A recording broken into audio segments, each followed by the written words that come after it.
इस कहानी को मैंने एडिट और अनुवादित किया है। धन्यवाद। अध्याय 421 बेयर्स। ये नाम सुनकर आरव मेहरा के चेहरे पर भाव उभर आए। उसने सही अनुमान लगाया था।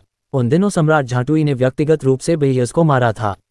लेकिन बेयर्स क्यों? बेयर्स पहले से ही 40 के दशक में स्वर्ग के जादूगर थे और सिंहासन के उत्तराधिकारी थे, यहाँ तक कि झाटुई खुद बेयर्स को अपना उत्तराधिकारी बना रहे थे। आरव मेहरा समझ नहीं पा रहे थे कि सम्राट झाटुई ने उन्हें क्यों मारा। मैं जानना चाहता हूं कि सम्राट झाटुई ने बेयर्स को क्यों मारा और बेयर्स की आत्मा और शरीर के साथ क्या हो रहा है। आरव मेहरा ने स्वर्ग के रैंक 3 आंखों वाले गुप्त भेड़िए को देखा। उसने उन दिनों की घटनाओं का अनुभव किया था और शायद कुछ रहस्य जानता हो। वास्तव में सेंगमैन के पास कोई और विकल्प नहीं था। उसने हमेशा बेयर्स को अपना उत्तराधिकारी माना था। उसने हमेशा जादू के क्षेत्र में बेयर्स की प्रतिभा की प्रशंसा की। दुर्भाग्य से बेयर्स एक पूर्ण बदमाश था। जब उसे पता चला कि सेंगमैन और लुओनिंग के बीच तुलान पर्वत श्रृंखला में निर्णायक लड़ाई हुई थी, तो वह गुप्त रूप से अपने 7 लोगों को लाया ताकि सेंगमैन को मारने और सिंहासन को जब्त करने के लिए लड़ाई का लाभ उठा सके। बेयर्स की साजिश का पर्दाफाश होने के बाद सेंगमैन बेहद दुखी था क्योंकि उसने व्यक्तिगत रूप से बेयर्स को मार डाला था। फिर उसने उसे दूसरी मंजिल में दफना दिया। जहां तक उसके मुकुट की बात है, वह बेयर्स की कब्र में ही रह गया। ये सब वहीं खत्म हो जाना चाहिए था, लेकिन ऐसा नहीं हुआ। सेंगमैन और लुओनिंग के इस स्थान से चले जाने के बाद मैंने अनजाने में पाया कि बेयर्स की आत्मा ने एक महान अधिपति के अवतार को धारण करने में कामयाबी हासिल कर ली थी और वह इस अवतार पर पूरी तरह से नियंत्रण रखती थी। जहां तक उस महान अधिपति की बात है, वह 17वीं परत का उजाड़ अधिपति है। रसातल। आरव मेहरा की भौहें धीरे धीरे हल्की हो गईं क्योंकि उनके दिमाग में घूम रहे रहस्य का पर्दाफाश हो गया था। उसने सब कुछ एक साथ जोड़ने की कोशिश की। सबसे पहले लाइन कैनियन में दिखाई देने वाला महान अधिपति का अवतार था। उसने शुरू में सोचा था कि इसे स्वयं महान अधिपति द्वारा नियंत्रित किया जाता है, लेकिन अब ऐसा लग रहा था कि वह गलत था। उस अवतार को नियंत्रित करने वाला स्वर्ग के जादूगर बेयर्स होना चाहिए था। बेयर्स का लक्ष्य क्या है? जब हम इस बार आए तो हमारा सामना उस महान अधिपति अवतार से हुआ। आरव मेहरा ने भौहें सिकोड़ी। वह एक पागल है, लेकिन वह बस अपने शरीर में वापस जाना चाहता है। वह पराजित होने को तैयार नहीं है, स्वर्ग के रैंक 3 आइड सीक्रेट वुल्फ ने झुंझलाहट में कहा। बेयर्स पहले ही राक्षस बन चुका है। उसका शरीर मरा हुआ नहीं है, और अगर उसकी आत्मा दूसरी मंजिल में प्रवेश कर सकती है और उस शरीर के साथ मिल सकती है, तो उसकी शक्ति एक बार फिर स्वर्ग रैंक तक पहुंच जाएगी। दूसरी मंजिल पर सावधान रहें, उसे भड़काएं नहीं। ठीक है, आरव मेहरा ने सिर हिलाया। मेरे बच्चे के लिए। स्वर्ग रैंक के 3 आंखों वाले गुप्त भेड़िए ने आरव मेहरा के हाथ में हथेली के आकार के पिल्ले को देखा। उसे मुझे दे दो, आरव मेहरा ने कड़वाहट से मुस्कुराया। चाहे वह कितना भी अनिच्छुक क्यों न हो, वह छोटे भेड़िए को उसके माता पिता से मिलने पर ही वापस दे सकता था। ये तो बताने की जरूरत नहीं है कि वह एक 3 आंखों वाला गुप्त भेड़िया था और वह सिर्फ लुओनिंग की वजह से उनकी मदद करने के लिए सहमत हुआ था। अगर वह पर्याप्त रूप से चतुर नहीं होता तो वह जादुई टॉवर से जिंदा नहीं निकल पाता। आरव मेहरा ने सिर हिलाया और युवा 3 आंखों वाले गुप्त भेड़िए को फर्श पर रख दिया। आओ। लेकिन उसे आश्चर्य हुआ, युवा 3 आंखों वाला गुप्त भेड़िया उसे छोड़ने के लिए तैयार नहीं था। उसने एक हताश चीख निकाली और एक झटके में आरव मेहरा की बाहों में वापस आ गया, अपना सिर उसके खिलाफ रगड़ने लगा। आरव मेहरा असहाय होकर स्वर्ग रैंक 3 आंखों वाले गुप्त भेड़िए को बिना कुछ कहे देखता रहा। स्वर्ग रैंक 3 आंखों वाला गुप्त भेड़िया ये देखकर स्पष्ट रूप से स्तब्ध रह गया, लेकिन एक पल के बाद वह पलट गया। मेरे पीछे आओ, मैं तुम सभी को टेलीपोर्टेशन पर ले जाऊंगा। अरे ठीक है, आरव मेहरा ने अपनी नाक खुजाई। वह इस समय स्वर्ग रैंक 3 आइड सीक्रेट वुल्फ के रवैये को समझ नहीं पाया। क्या इसका मतलब है कि मैं पिल्ला रख सकता हूँ? सच कहूँ तो वह 3 आइड सीक्रेट वुल्फ से अलग होना पसंद नहीं करेगा। स्वर्ग रैंक 3 आइड सीक्रेट वुल्फ के मार्गदर्शन में आरव मेहरा के समूह को एक पर्वत शिखर पर स्थित टेलीपोर्टेशन एरे पर पहुंचने में केवल 1 दर्जन मिनट लगे। जब समूह टेलीपोर्टेशन एरे पर पहुंचा तो आरव मेहरा को अचानक पता चला कि डेल्सन, जो पीछे खड़ा था, के चेहरे पर एक बहुत ही अजीब भाव था। इसे वर्णन करना कठिन था, लेकिन इसने आरव मेहरा को एक अजीब सा एहसास दिया। अपने दिमाग में ये जानकारी नोट करने के बाद आरव मेहरा ने एरे को देखा। वह एक नज़र में ये पता लगाने में सक्षम था कि यह एरे एक टेलीपोर्टेशन एरे था जो बहुत लंबे समय से अस्तित्व में था। उसे यह जानकर आश्चर्य हुआ कि टेलीपोर्टेशन एरे को शक्ति देने वाला मैना स्रोत वास्तव में एक स्पिरिट मैना क्रिस्टल था। ये वास्तव में किसी के धन का दिखावा था। जब आरव मेहरा एरे को सक्रिय करने के लिए तैयार हो रहा था, तब स्वर्ग रैंक 3 आइड सीक्रेट वुल्फ उसके पास ही खड़ा था। उसने अपने पिल्ले के बारे में बात नहीं की। वह अभी भी थोड़ा आशंकित था। तो क्या ये पहले से ही मेरे पास पिल्ले को छोड़ने के लिए सहमत था या नहीं? आरव मेहरा ने एरे में मैना डाला और अचानक आसपास का माहौल बदल गया। पहाड़ और जंगल गायब हो गए और उनकी जगह एक काला आसमान और काली धरती ने ले ली। मौत की आभा ने उनके चारों ओर भर दिया। ये कहाँ है? आरव मेहरा ने जब उस आभा को महसूस किया तो वह भौहें सिकोड़ने से खुद को नहीं रोक पाया। वह जहाँ खड़ा था वहाँ से उसे कई फास्फोरस की आग दिखाई दे रही थी। आरव मेहरा जानता था कि ये मरे हुए जीव थे। इसके अलावा यहाँ मरे हुए जीवों की संख्या अनगिनत थी, इसे केवल समुद्र के रूप में वर्णित किया जा सकता था। कुछ समय पहले हेवन रैंक 3 आइड सीक्रेट वुल्फ ने उल्लेख किया था कि बेयर्स का शरीर दूसरी मंजिल में मरे हुए बन गया था और उसे भड़काना नहीं चाहिए। यह मंजिल एक मरे हुए दुनिया होनी चाहिए। आरव मेहरा ने सभी पर नजर डाली। कुछ चौंक गए और कुछ घबरा गए, लेकिन जब उन्होंने डेल्सन को देखा तो उन्होंने पाया कि वह वास्तव में शांत था। सब कुछ जांचते समय उसके चेहरे पर केवल एक भौं दिखाई दे रही थी। वह वास्तव में अजीब था। वास्तव में डेल्सन पहले से ही थोड़ा अजीब था जब टेलीपोर्टेशन एरे सक्रिय होने वाला था, जब वे 8वीं मंजिल पर थे। लेकिन उस समय उसने इस बारे में ज्यादा नहीं सोचा था। अब ऐसा लग रहा था कि वह कोई महत्वपूर्ण जानकारी छिपा रहा था। ये सोचते ही आरव मेहरा के चेहरे पर भाव आ गए। उसने डेल्सन की तरफ देखा और कहा, सर डेल्सन, हमें वह सब कुछ बताइए जो आप जानते हैं। तुरंत सभी की नजरें डेल्सन पर टिक गईं। क्या? डेल्सन स्तब्ध रह गया। उसके चेहरे पर आश्चर्य की चमक थी जब उसने आरव मेहरा को देखा। जब उसने दूसरी तरफ के गंभीर भाव देखे तो डेल्सन डरने से खुद को नहीं रोक सका। उसने मुस्कुराते हुए कहा, हाय मैज मेहरा, तुम मजाक कर रहे हो। मैं कुछ कैसे जान सकता हूँ? हाँ, मैं यहाँ पहली बार आया हूँ। अरे सर डेल्सन, जब बात यहाँ तक पहुँच गई है तो छिपने की कोई ज़रूरत नहीं है। आरव मेहरा बहुत शांत लग रहा था, जैसे कि वह किसी दोस्त से कुछ पूछ रहा हो, लेकिन केवल वह जानता था कि उसने पहले ही 10,000 स्पेल व्हील में मैना डाल दिया है। अगर डेल्सन सच छुपाता रहा तो वह बिना किसी हिचकिचाहट के आगे बढ़ जाएगा।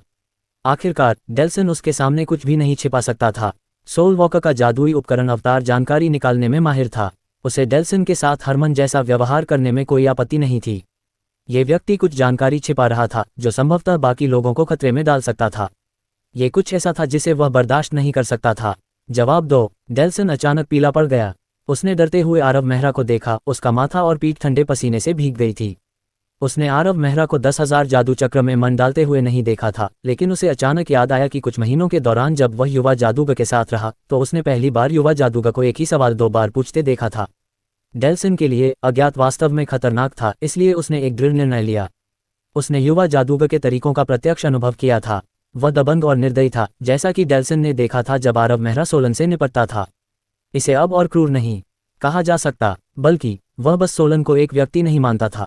अगर युवा जादूगर क्रोधित होता तो वह सोलन के समान ही भाग्य को भुगत सकता था, जो मृत्यु से भी अधिक दर्दनाक था।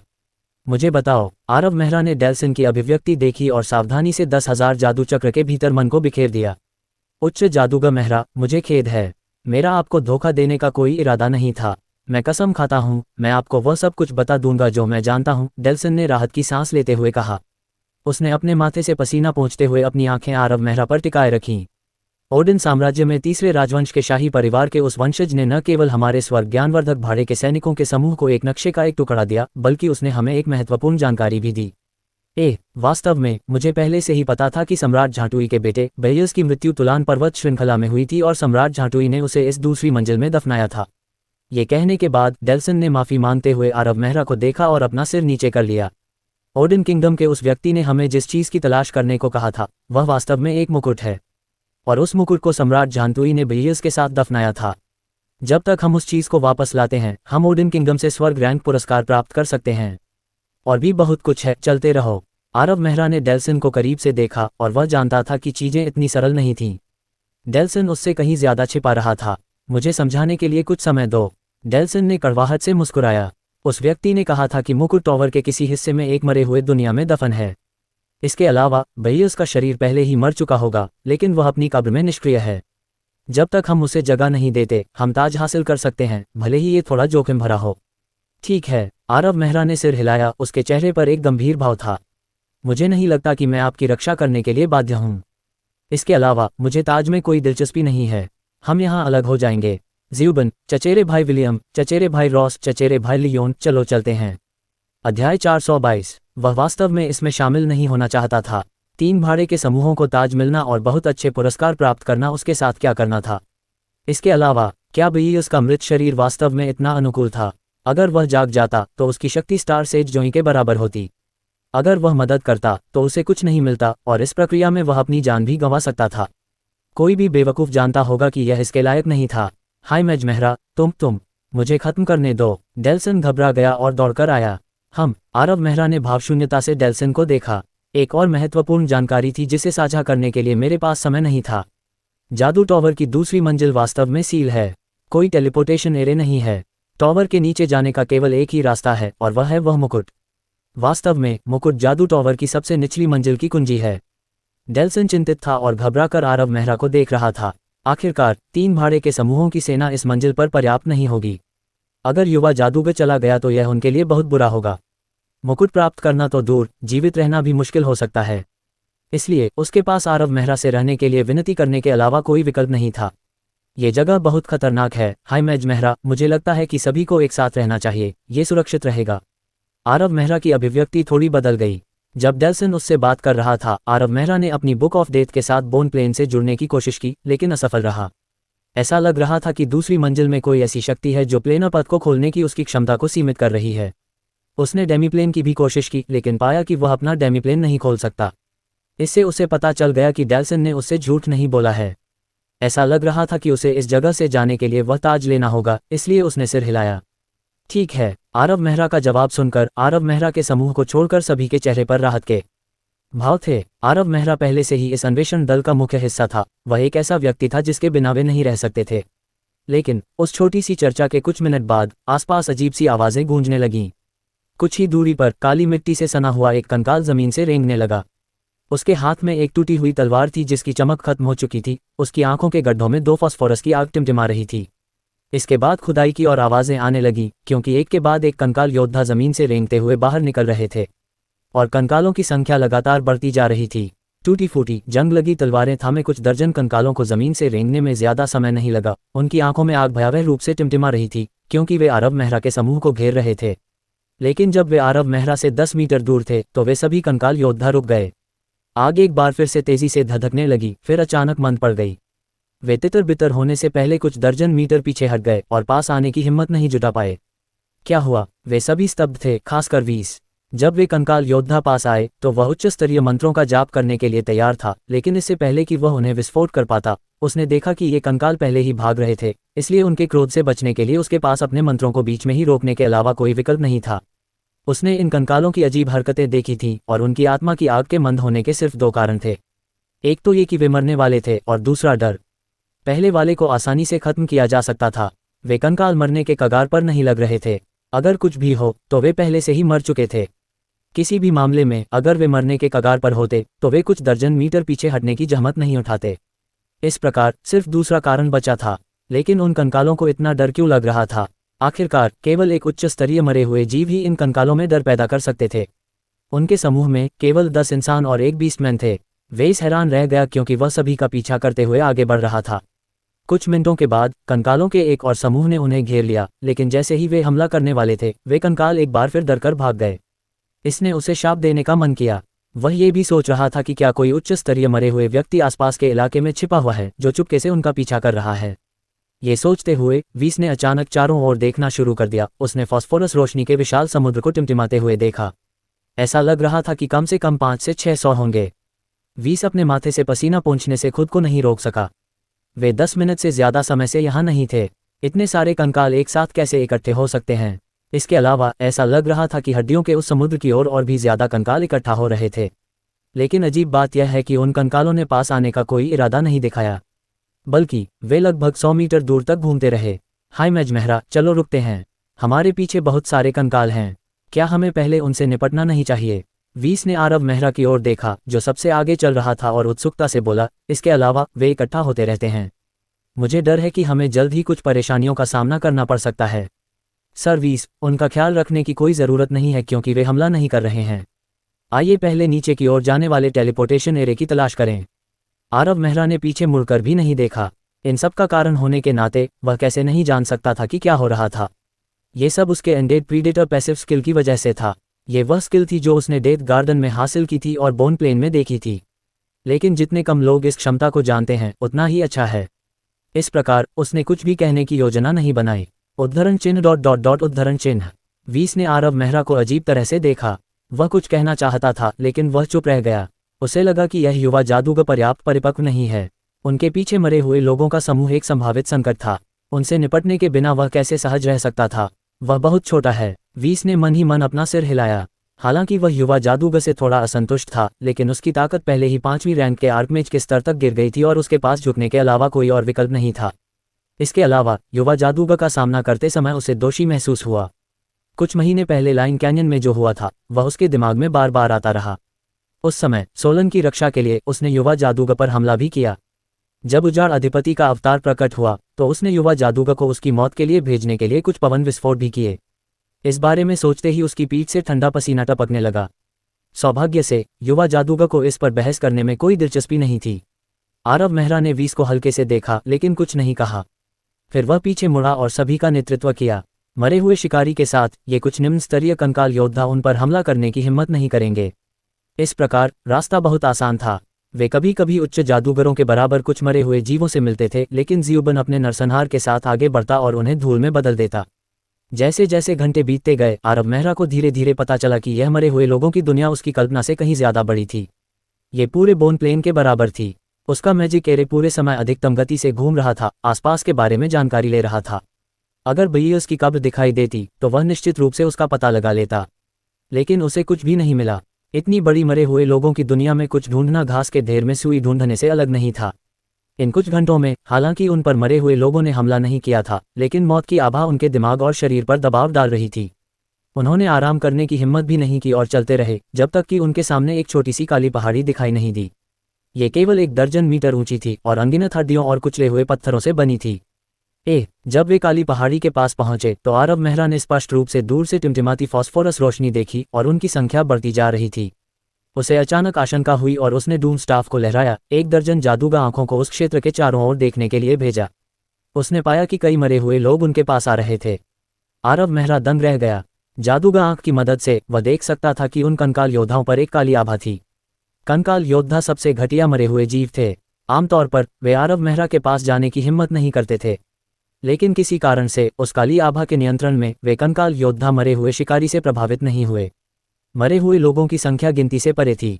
वे एक साथ बहुत ज्यादा थे, लेकिन आरव मेहरा को पता था कि उनमें से कम कुछ हजार थे, शायद 10,000 के करीब। इसके अलावा जमीन से और भी ज्यादा रेंगते हुए बाहर निकलते रहे। आरव मेहरा सिर्फ इतना ही देखकर हैरान नहीं होंगे, बल्कि मरे हुए लोगों की सेना में कई 100 बोन डेविल भी शामिल थे। बोन डेविल हाई मैच के बराबर थे।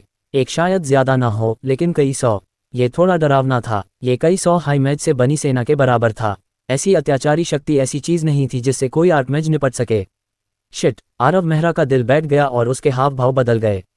इस मरे हुए लोगों की दुनिया में आने के बाद उसे पता था कि मरे हुए शिकारी ही उसका सबसे बड़ा फायदा है, लेकिन अब उसे पता चला कि यह मरे हुए लोगों की दुनिया उतनी सरल नहीं थी जितनी उसने सोची थी। उसे उम्मीद नहीं थी कि एक रहस्यमयी शक्ति मरे हुए लोगों के एक बड़े झुंड को अपने साथ मिलाकर उन पर हमला कर देगी। गड़गड़ाहट। कंकाल योद्धाओं ने अपने क्षितिज को ढांक लिया। जंग लगी और टूटी हुई तलवारें उठाते हुए वे समान रूप से काली मिट्टी को रौंदते हुए, खड़खड़ाहट की आवाजें निकालते हुए। पृथ्वी कांप रही थी क्योंकि उनके शरीर से मृत्यु की अंतहीन आभा निकल रही थी, जो हवा में काली धुंध से बने एक दुष्ट चेहरे में संघनित हो रही थी। वे सभी चौंक गए। वे उस दुष्ट चेहरे के नीचे कई 100 कंकाल योद्धाओं को देख सकते थे और वह काली आभा बहुत अजीब लग रही थी, जो 1 किलोमीटर के भीतर सभी मरे हुओं को ढक रही थी। अध्याय 423। अचानक तेज आवाजें गूंजने लगी, जिससे सभी के कान के पर्दे हिल गए, क्योंकि इन सैकड़ों बोन डेविल्स ने मौत की मोटी आभा में लिपटी डार्क फायर बुलेट्स दागी। 100 मीटर दूर बोन डेविल्स ने सबसे पहले उन पर हमला किया। अच्छा नहीं, जैसे ही वह आवाज गूंजी सभी को पता चल गया कि स्थिति बहुत खराब हो गई है। Dark fire bullets bone devils के सबसे शक्तिशाली हमले थे। प्रत्येक डार्क फायर बुलेट एक सामान्य हाई मैच के सबसे शक्तिशाली मंत्र के बराबर थी। अगर एक डार्क फायर बुलेट चलाई जाती तो उन्हें इसकी परवाह नहीं होती, लेकिन यह इतना आसान नहीं था। उनमें से सैकड़ों थे। यह मध्य श्रेणी के true spirit magic tool 10,000 spell wheel से मंत्रों की एक लहर के बराबर था। बेशक डार्क फायर बुलेट्स मरे हुए लोगों के अनोखे शव के जहर को ले जा रहे थे। ये भयावह रूप से संक्षारक था और यहाँ तक कि आर्कमेज को भी उस शव के जहर से खुद को बचाने के लिए मजबूर होना पड़ा। रंबल। इन सैकड़ों डार्क फायर बुलेट्स की गति चौंकाने वाली थी। एक झटके में कुछ दर्जन आइस वॉल खड़ी हो गईं, जो डार्क फायर बुलेट्स को रोक रही थीं। उन कुछ दर्जन आइस वॉल्स में छेद हो गए, जिनमें से ज्यादातर पिघल रही थीं और चटकने की आवाजें सुनी जा सकती थीं। इस समय अथक कंकाल योद्धाओं ने अपनी जंग लगी और टूटी हुई तलवारें उठाईं और ज्वार की तरह आगे बढ़े। डेल्सन के समूह ने महसूस किया कि उनके दिल रुक गए हैं, लेकिन वे जल्दी से प्रतिक्रिया करने और अपनी छड़ें उठाने में कामयाब रहे। प्रकाश के फटने के बाद एक जादू उस समुद्र की ओर डाला गया। आरव मेहरा को अचानक कुछ गड़बड़ लगी। कंकाल योद्धाओं जैसे कम मरे हुए प्राणियों के पास अपनी आत्मा की आग को मरे हुए सार में बदलने का मौका था, लेकिन वह कुछ दर्जन को मारने के बाद भी कोई भी इकट्ठा करने में कामयाब नहीं हुआ था। फिर उसने मुट्ठी भर टिमटिमाती हुई फ्लोरोसेंट चीजों को उड़ते हुए और एक निश्चित दिशा में भागते हुए देखा। वे मरे हुए सार थे। लेकिन वे अचानक क्यों उड़ गए? क्या ऐसा हो सकता है? आरव मेहरा को चिंता हुई। उसने उस दिशा में देखा जिस ओर मरे हुए सार उड़ रहे थे। उसे इस बात का हल्का सा आभास था कि क्या हो रहा है। भई इसकी कब्र शायद उसी स्थान पर हो। स्वाभाविक रूप से ये केवल एक अनुमान था। उच्च मरे हुए लोगों में मृत्यु ऊर्जा एकत्र करने की क्षमता थी और मरे हुए सार में सबसे शुद्ध मृत्यु ऊर्जा थी, इसलिए ये सब समझाया जा सकता था। मरे हुए सार को उच्च मरे हुए जीवन रूप द्वारा एकत्र किया गया था और वह जीवन रूप संभवतः बेयस का शरीर था। इससे उसे बहुत परेशानी से बचाया गया। अब जब उसने बेयस की कब्र के स्थान की पुष्टि कर ली थी, कंकाल योद्धाओं से निपटने के लिए उन्हें केवल निम्न स्तरीय मंत्रों का उपयोग करने की आवश्यकता है। आखिरकार उनमें से सबसे कमजोर 7वीं रैंक का उच्च जादूगर था, इसलिए उन्हें नष्ट करना धूल उड़ाने जितना आसान था। लेकिन फिर उन्हें पता चला कि भले ही उन्होंने कई कंकाल योद्धाओं को मार डाला हो, लेकिन वे बस आते रहे और कुछ अस्थि शैतान भी उनके साथ दिखाई दिए। उन्हें मरे हुए लोगों की सेना द्वारा डूब जाने में बस कुछ सेकंड लगे। और इस समय वह काली पहाड़ी अचानक हिल गई क्योंकि एक तेज आवाज गूंजी। चट्टानें और हड्डियां हिल रही थीं जैसे कि उन्हें किसी चीज से मारा गया हो। स्नैप! एक काली तलवार अचानक प्रकट हुई और उसने सब कुछ निगल लिया। उस विशाल पहाड़ी पर एक बड़ी दरार दिखाई दी जिसमें से एक चमकदार लाल रोशनी निकल रही थी। एक 2 मीटर लंबा दुर्स्वप्न एक भयानक आभा और घुमावदार लपटों से ढका हुआ धीरे धीरे आकाश की ओर दहाड़ने से पहले दरार से बाहर निकला। उस समय कंकाल योद्धाओं को बढ़ावा मिला और उन्होंने और भी अधिक भयंकर हमला किया। स्वर्ग! ये वास्तव में एक दुर्स्वप्न है, एक उच्च नारकीय जीवन रूप। ये कम से कम 30 स्तर का है। कंकालों के समुद्र में फंसे समूह ने इसके अस्तित्व का पता तब लगाया जब ये दहाड़ रहा था और वे लगभग अवाक रह गए। वे उस दुर्स्वप्न पर सवार एक कंकाल को भी देख सकते थे। वह कंकाल साधारण लग रहा था, यह अन्य कंकाल योद्धाओं से अलग नहीं था। केवल अंतर यह था कि उसने क्षतिग्रस्त काला कवच पहना हुआ था और जंग लगी लंबी तलवार जो उसने धारण की हुई थी। मरे हुए घुड़सवार अनगिनत कंकालों से घिरे आरव मेहरा को यह जानने के लिए केवल एक नज़र की आवश्यकता थी कि यह एक परेशान करने वाला प्रतिद्वंद्वी था। तलवार की रोशनी जिसने पहाड़ी को चीर दिया था वह कंकाल सवार द्वारा किया गया था। आरव मेहरा को विश्वास नहीं हो रहा था कि इस जगह पर वास्तव में एक मरे हुए घुड़सवार थे। आखिरकार मरे हुए घुड़सवार सच्चे उच्च मरे हुए थे। सबसे कमजोर लोग कम से कम 30 के स्तर के होंगे और उस तलवार की आभा को महसूस करके आरव मेहरा अनुमान लगा सकता था कि यह मरे हुए घुड़सवार सबसे अधिक संभावना 36 के स्तर पर पहुंच गया है। इसके अलावा वह दुर्स्वप्न कमजोर नहीं था। उसकी जादुई सरणी अपने चरम पर पहुंच गई थी, फिर भी उसने पहले मरे हुए घुड़सवार के अस्तित्व की खोज नहीं की थी। मरे हुए समुद्र पहले से ही उन पर दबाव डालने के लिए पर्याप्त था, लेकिन जब उस पहाड़ी को खोला गया तो उसे आखिरकार एहसास हुआ कि वहां एक मरे हुए घुड़सवार भी था। वह मरे हुए घुड़सवार यहां आने से पहले शायद सो रहा था। सोते हुए मरे हुए घुड़सवार की आत्मा की आग दयनीय रूप से फीकी थी। जब आरव मेहरा बोन प्लेन में था तो वह जागने के बाद बोन डेविल को भी पहचान पाया था। अब भी यही स्थिति थी। उनके सामने मरे हुए घुड़सवार शायद कुछ शताब्दियों या सहस्राब्दियों से सो रहा था। अपनी नींद के दौरान उसकी आत्मा की आग बहुत कम हो गई थी और उसके द्वारा उत्सर्जित उतार चढ़ाव को महसूस नहीं किया जा सकता था। ऐसे समय में इस जगह पर एक उच्च मरे हुए का दिखाई देना आरव मेहरा के समूह के लिए बहुत खतरनाक मामला था। और अगर एक था तो दूसरा भी हो सकता है। आरव मेहरा ने कुछ नहीं कहा और केवल अग्नि तत्व अवतार का जादू किया। उसके बाद एक फ्लेम फ्लैश का इस्तेमाल किया ताकि आगे बढ़ते हुए मरे हुए घुड़सवार की ओर बढ़ सके। तुम कौन हो? तुमने लॉर्ड लेगुलिन की नींद में खलल डालने की हिम्मत की। अनडेड हॉर्समैन ने गुस्से में दहाड़ लगाई, लेकिन जब उसने आरव मेहरा को अनगिनत लपटों में लिपटा हुआ देखा तो 2 टिमटिमाती हुई सोल फायर अचानक सिकुड़ गई और धड़कन की आवृत्ति कम हो गई। उसे कुछ संदेह हुआ। वह समझ नहीं पाया कि उस जादूगर ने उसे क्यों भयभीत कर दिया। उसने अपनी तलवार लहराई जिससे आरव मेहरा की ओर मौत की आभा फैल गई। लेगुलिन! तुम्हें लेगुलिन कहा जाता है। तुम कौन हो? तुम यहाँ अनडेड कैसे बन गए? आरव मेहरा स्वाभाविक रूप से जानते थे कि अनडेड प्रेडेटर का कुछ प्रभाव था, लेकिन अनडेड हॉर्समैन जैसे उच्च अनडेड पर बहुत अधिक प्रभाव नहीं पड़ेगा। लेकिन जब अनडेड हॉर्समैन अपने अनडेड प्रेडेटर से प्रभावित होकर लड़ता था तो वह कमजोर हो जाता था। आरव मेहरा इस बात को लेकर बहुत उत्सुक थे कि हाई अनडेड यहाँ कैसे प्रकट हो सकते हैं। आखिरकार ये जादुई टॉवर की दूसरी मंजिल थी। जब तक कुछ खास न हो हाई अनडेड का प्रकट होना असंभव होगा। आरव मेहरा खुद को हेस्टिंग करने के बाद पीछे हट गए। फिर उन्होंने एक गहन मंत्र का जाप किया जो निरंतर इशारों के साथ मेल खाता था, जिससे आसपास के सभी अग्नि तत्व अपने चरम पर पहुंच गए। घृणित मानव, क्या तुम नहीं जानते कि यह कहाँ है? बिना अनुमति के तुम्हारे आक्रमण के लिए महामहिम बेयस तुम्हें निश्चित रूप से क्षमा नहीं करेंगे। अग्नि मंत्र मरे हुए व्यक्ति की लाश पर फट गए, जिससे आसपास के क्षेत्र में अनगिनत चिंगारियां बिखर गईं। मरे हुए घुड़सवार के पीछे 3 बड़े पूरी तरह से जले हुए क्षेत्र थे। इस तरह का हमला कई तरह के हायर अनडेड को गंभीर रूप से घायल कर सकता था, लेकिन ऐसा लग रहा था कि यह केवल उस मरे हुए घुड़सवार को बुदबुदी कर रहा था। मरे हुए घुड़सवार ने आरव मेहरा की ओर देखा और उसके नीचे दुर्स्वप्न ने एक जोरदार दहाड़ लगाई और फिर एक उग्र सिलहूट में बदल गया जो आरव मेहरा की ओर झपट पड़ा। इस समय समृद्ध अग्नि तत्व एक बार फिर से फूट पड़े, जिससे मरे हुए घुड़सवार ने गुस्से में दहाड़ना शुरू कर दिया। महामहिम बयर्स, आरव मेहरा अचानक मुस्कुराया। उसने पहले ही जवाब समझ लिया था। जादू के टॉवर में स्वर्ग रैंक 3 आइड सीक्रेट वुल्फ ने उसे बताया था कि बयर्स सम्राट झाटुई को मारने की कोशिश करने के लिए लोगों को तुलान पर्वत श्रृंखला में ले गया था। वे स्वाभाविक रूप से विफल हो गए, इसलिए यह मरे हुए घुड़सवार उन लोगों में से एक होना चाहिए जिन्हें बयर्स अपने साथ ले गया था। इसके अलावा मरे हुए घुड़सवार शायद जीवित रहते हुए कमजोर नहीं थे। उन्हें एक तलवार संत होना चाहिए था। ये सिर्फ इतना था कि आरव मेहरा समझ नहीं पाए कि उनकी मृत्यु के बाद वे मरे क्यों हो गए। क्या ये बयर्स ने किया था? आरव मेहरा ने अपनी रूनिक शील्ड उठाए और मरे हुए घुड़सवार पर हमला करना जारी रखा। डूम स्टाफ चमकदार रोशनी के साथ फूट पड़ा।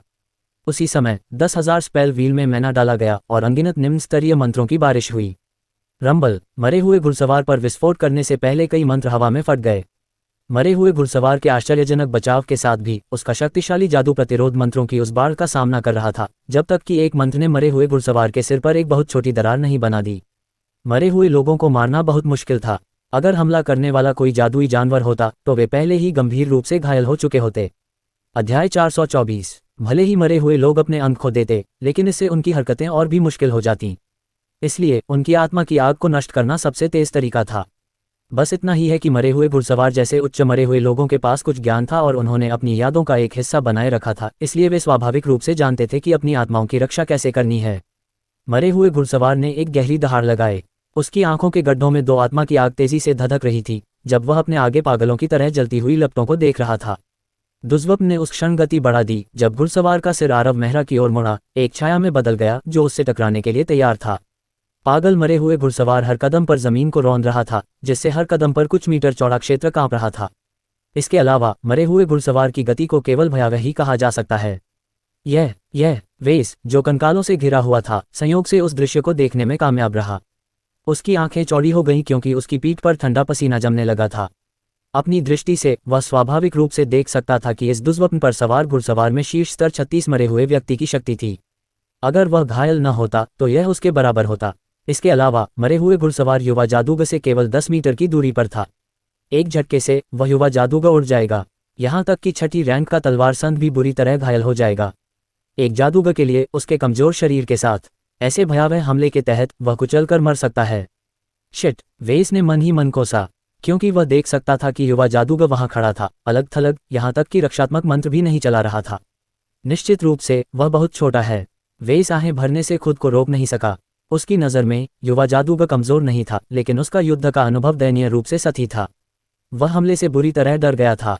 अगर यह वीस अपने चरम पर होता, भले ही उसे यकीन न हो कि वह मरे हुए घुड़सवार को मार सकता है, लेकिन खुद को बचाने में निश्चित रूप से कोई समस्या नहीं होती। लेकिन स्थिति थोड़ी खास थी। वह मुरझाई हुई लपटों से जल गया था और केवल 5वीं रैंक के आर्कमेज की शक्ति प्रदर्शित कर सकता था। अगर उस युवा जादूगर को मरे हुए घुड़सवार ने मार दिया तो उनकी टीम संभवतः नष्ट हो सकती है। जब उसने ये सोचा तो वीस युवा जादूगर को घृणा से देखने से खुद को रोक नहीं सका।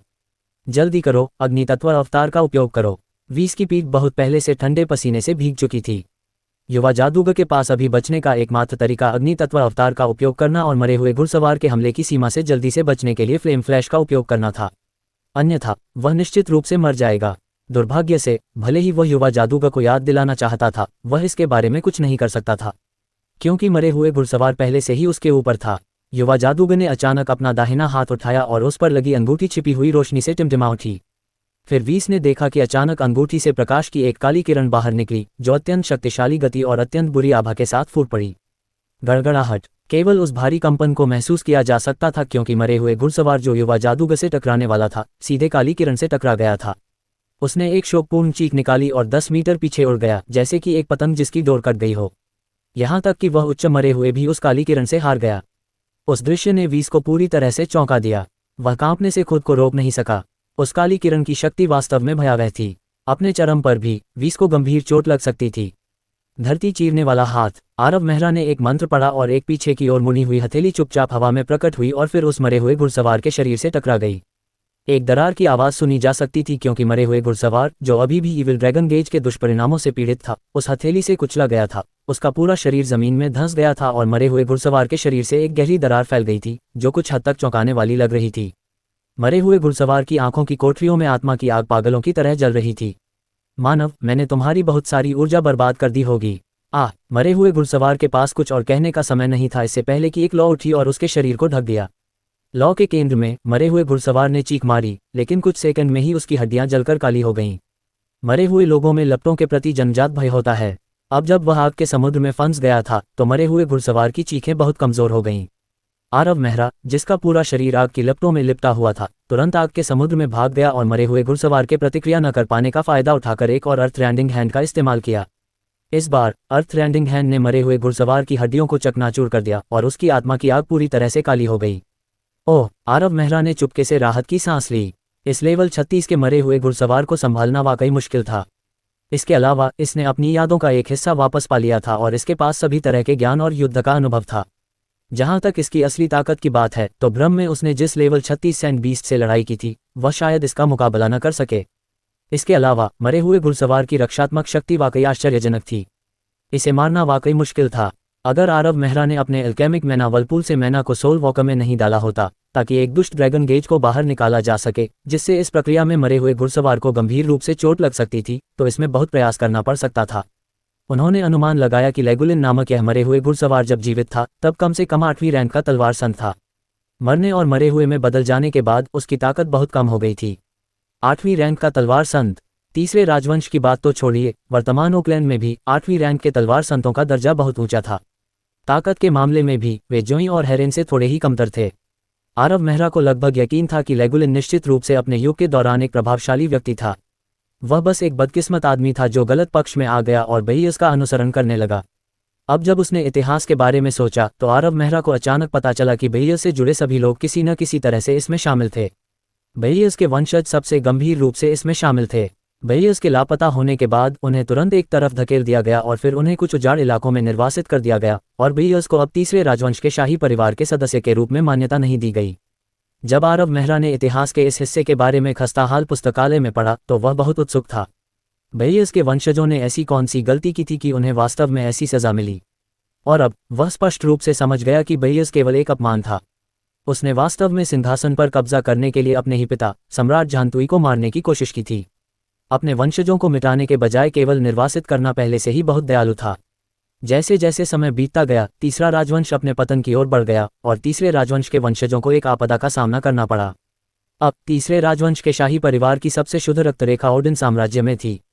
संयोग से ये बेयस के वंशज थे। आरव मेहरा नीचे झुका और हड्डियों के ढेर में खोजबीन की। आमतौर पर जब लेवल 36 के मरे हुए घुड़सवार की आत्मा की आग जलना बंद हो जाती है तो यह एक मरे हुए सार में बदल जाती है और उस मरे हुए सार की तुलना लेवल 36 के माने क्रिस्टल से भी की जा सकती है। हड्डियों के उस ढेर से एक हल्की रोशनी उठी जैसे कि किसी बल द्वारा खींची गई हो। फिर यह एक निश्चित दिशा में भागना शुरू कर दिया। जरूर, आरव मेहरा की अभिव्यक्ति डूब गई। उसे एक साधारण मरे हुए सार की परवाह नहीं होगी, लेकिन यह अलग था। यह कहना अतिशयोक्ति नहीं होगी कि यह अमूल्य था। वह रहस्यमयी शक्ति इसे चुराना चाहती थी, लेकिन उसने यह नहीं पूछा कि क्या आरव मेहरा पहले सहमत है। एक पल में एक काले माने वाले हाथ ने बेरहमी से उस मरे हुए सार को पकड़ लिया, लेकिन उस रहस्यमयी शक्ति का सामना करते समय आरव मेहरा भौहें सिकोड़ने से खुद को नहीं रोक सका। शिट, जिस अनडेड एसेंस को वह पकड़ रहा था वह गर्म होने लगा और लगभग उसकी हथेली जल गई। वह महसूस कर सकता था कि अनडेड एसेंस के भीतर की ऊर्जा अव्यवस्थित होने लगी है। अगर वह उसे नहीं छोड़ता तो यह फट सकता था। उसने सोचा कि लेवल 36 अनडेड हॉर्समैन द्वारा पीछे छोड़ी गई ऊर्जा कितनी बड़ी है और यह कितना बड़ा विस्फोट कर सकती है। शायद 7वीं रैंक की तलवार संत की आभा सुरक्षा भी इससे बचाव करने में सक्षम न हो। लानत है। आरव मेहरा की अभिव्यक्ति बेहद उदास थी। अपने दूसरे हाथ से उसने अपनी जेब से बुक ऑफ डेथ निकाली और अनडेड एसेंस को बुक ऑफ डेथ पर जोर से पटक दिया। अगर मैं इसे नहीं पा सकता तो इसे पाने के बारे में सोचना भी मत। आरव मेहरा केवल अनडेड एसेंस को छोड़ सकता था। रहस्यमय शक्ति द्वारा इसे छीने जाने के बजाय वह बुक ऑफ डेथ को इसे अवशोषित करने देगा। जैसे ही वह मृत्यु की पुस्तक के संपर्क में आया, मृत्यु की पुस्तक से एक भयानक शक्ति उभरी। उसी समय मरे हुए सार बिना किसी निशान के गायब हो गए। लेकिन आरव मेहरा को कुछ असामान्य लगा। मरे हुए सार वास्तव में गायब हो गए, लेकिन भीतर की मृत्यु शक्ति मृत्यु की पुस्तक द्वारा अवशोषित नहीं हुई। क्या हो रहा है? आरव मेहरा ने भौहें सिकोड़ी और अपने हाथ में मृत्यु की पुस्तक को देखा। ऐसा लग रहा था जैसे कुछ बदल गया है। बीच में एक नाखून के आकार का निशान था। धिक्कार है। आरव मेहरा वहीं चौंक गया। उसका दिल जोरों से धड़क रहा था।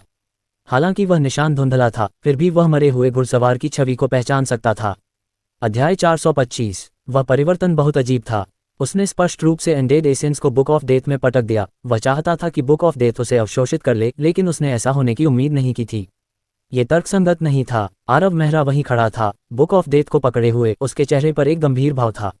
बुक ऑफ डेथ में जो परिवर्तन हुआ वह उसकी उम्मीदों से बिल्कुल परे था।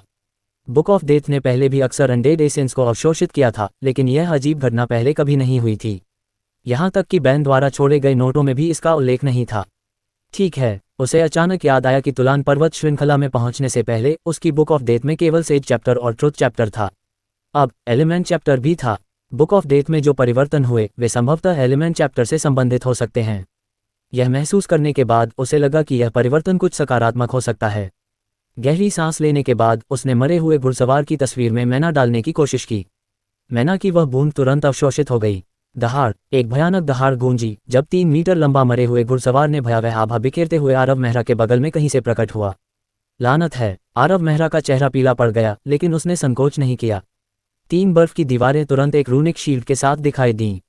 लेकिन इन रक्षात्मक मंत्रों को डालने के बाद उसने पाया कि इस पुनर्जीवित मरे हुए घुड़सवार ने उस पर हमला करने की योजना नहीं बनाई थी। क्या हो रहा है? उसने नीचे देखा और पाया कि मृत्यु की पुस्तक में मरे हुए घुड़सवार की तस्वीर गायब हो गई थी। आरव मेहरा ने फिर मरे हुए घुड़सवार को बेहद हैरान चेहरे से देखा। उसने देखा कि मरे हुए घुड़सवार के साथ एक आध्यात्मिक संबंध स्थापित हो गया था। इसका मतलब था कि मरे हुए घुड़सवार एक समन के रूप में मौजूद थे और उनके आदेशों का पालन करेंगे। बस इतना है कि लेवल 36 का समन थोड़ा ज्यादा शक्तिशाली था। ये मैजिक एरा के चरम पर भी कई जादूगरों को ईर्ष्या से पागल कर देगा। उसे लगभग यकीन था कि इस मरे हुए घुड़सवार की ताकत 6ठी रैंक के तलवार संत के बराबर थी। वापस लौटो! आरव मेहरा ने अनिच्छा से कनेक्शन तोड़ दिया और मरे हुए घुड़सवार ने मौत की धुंध में बदल दिया और फिर बुक ऑफ डेथ में प्रवेश किया और वापस मरे हुए घुड़सवार की तस्वीर में संघनित हो गया। मरे हुए घुड़सवार को बुलाने के उन कुछ दर्जन सेकंड के दौरान आरव मेहरा ने मरे हुए घुड़सवार को बनाए रखने की भारी खपत महसूस की थी।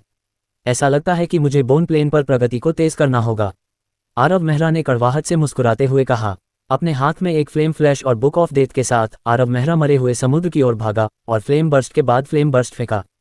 प्रत्येक ज्वाला विस्फोट से कंकालों की एक बड़ी मात्रा राख में बदल जाती थी। मृत्यु की पुस्तक में परिवर्तन के साथ इसके द्वारा उपयोग की जाने वाली मृत्यु शक्ति कुछ स्तरों तक बढ़ गई। ब्लैक वेस्टलैंड द्वारा उत्पादित मरे हुए सार अब पर्याप्त नहीं थे। जैसे ही कंकाल योद्धाओं का पतन हुआ, एक के बाद एक मरे हुए सार उस रहस्यमयी शक्ति द्वारा खींचे गए राख से बाहर निकल आए। लेकिन मृत्यु की पुस्तक उस रहस्यमयी शक्ति से कहीं अधिक दबंग और अत्याचारी थी। जब भी कोई मरे हुए सार प्रकट होता तो वह मृत्यु शक्ति में बदल जाता और संग्रहित हो जाता। एक छोटे से मंत्र के साथ ज्वाला की एक किरण एक अग्नि बाण में बदल गई, जो अंतिम अस्थि शैतान की ओर उड़ती हुई उसकी खोपड़ी पर फट गई, जिससे हर जगह चिंगारी फैल गई। टूटी हुई हड्डियां हर जगह फैल गईं क्योंकि अस्थि शैतान को अपनी आत्मा की आग के अंधेरे में जाने से पहले दहाड़ने का भी समय नहीं मिला। ओह, वे सभी राहत की सांस ले रहे थे।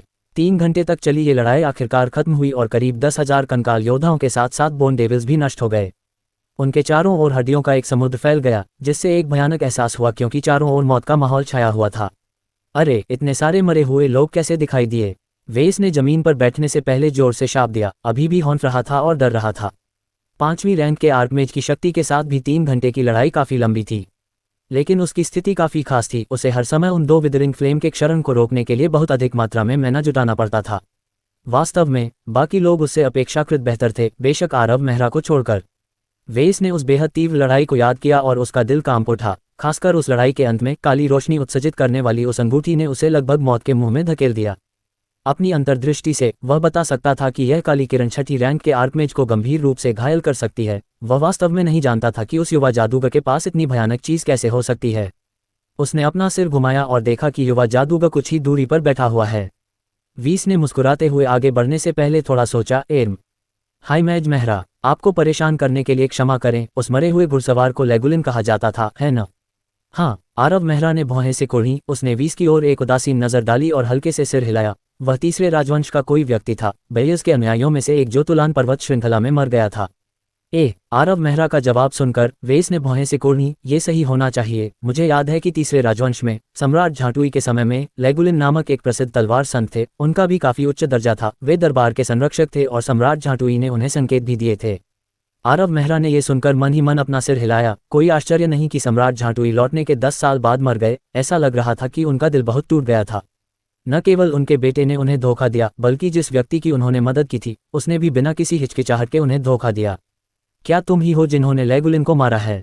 जब वेस और आरव मेहरा बात कर रहे थे तो आसपास काला धुआं उठ गया और एक तीखी आवाज़ गूंज उठी। वह आवाज़ तीखी और उदास लग रही थी क्योंकि उसमें मौत की भयावह आभा थी।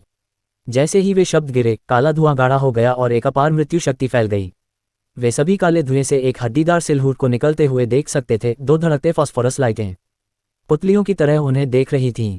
नवागंतुक का शरीर मृत्यु शक्ति से भरा हुआ था। उसने एक काला लबादा पहना हुआ था और एक प्राचीन सफ़ेद छड़ी पकड़ी हुई थी, लेकिन उसके चेहरे पर कोई मांस नहीं था, ये सब हड्डियां थीं।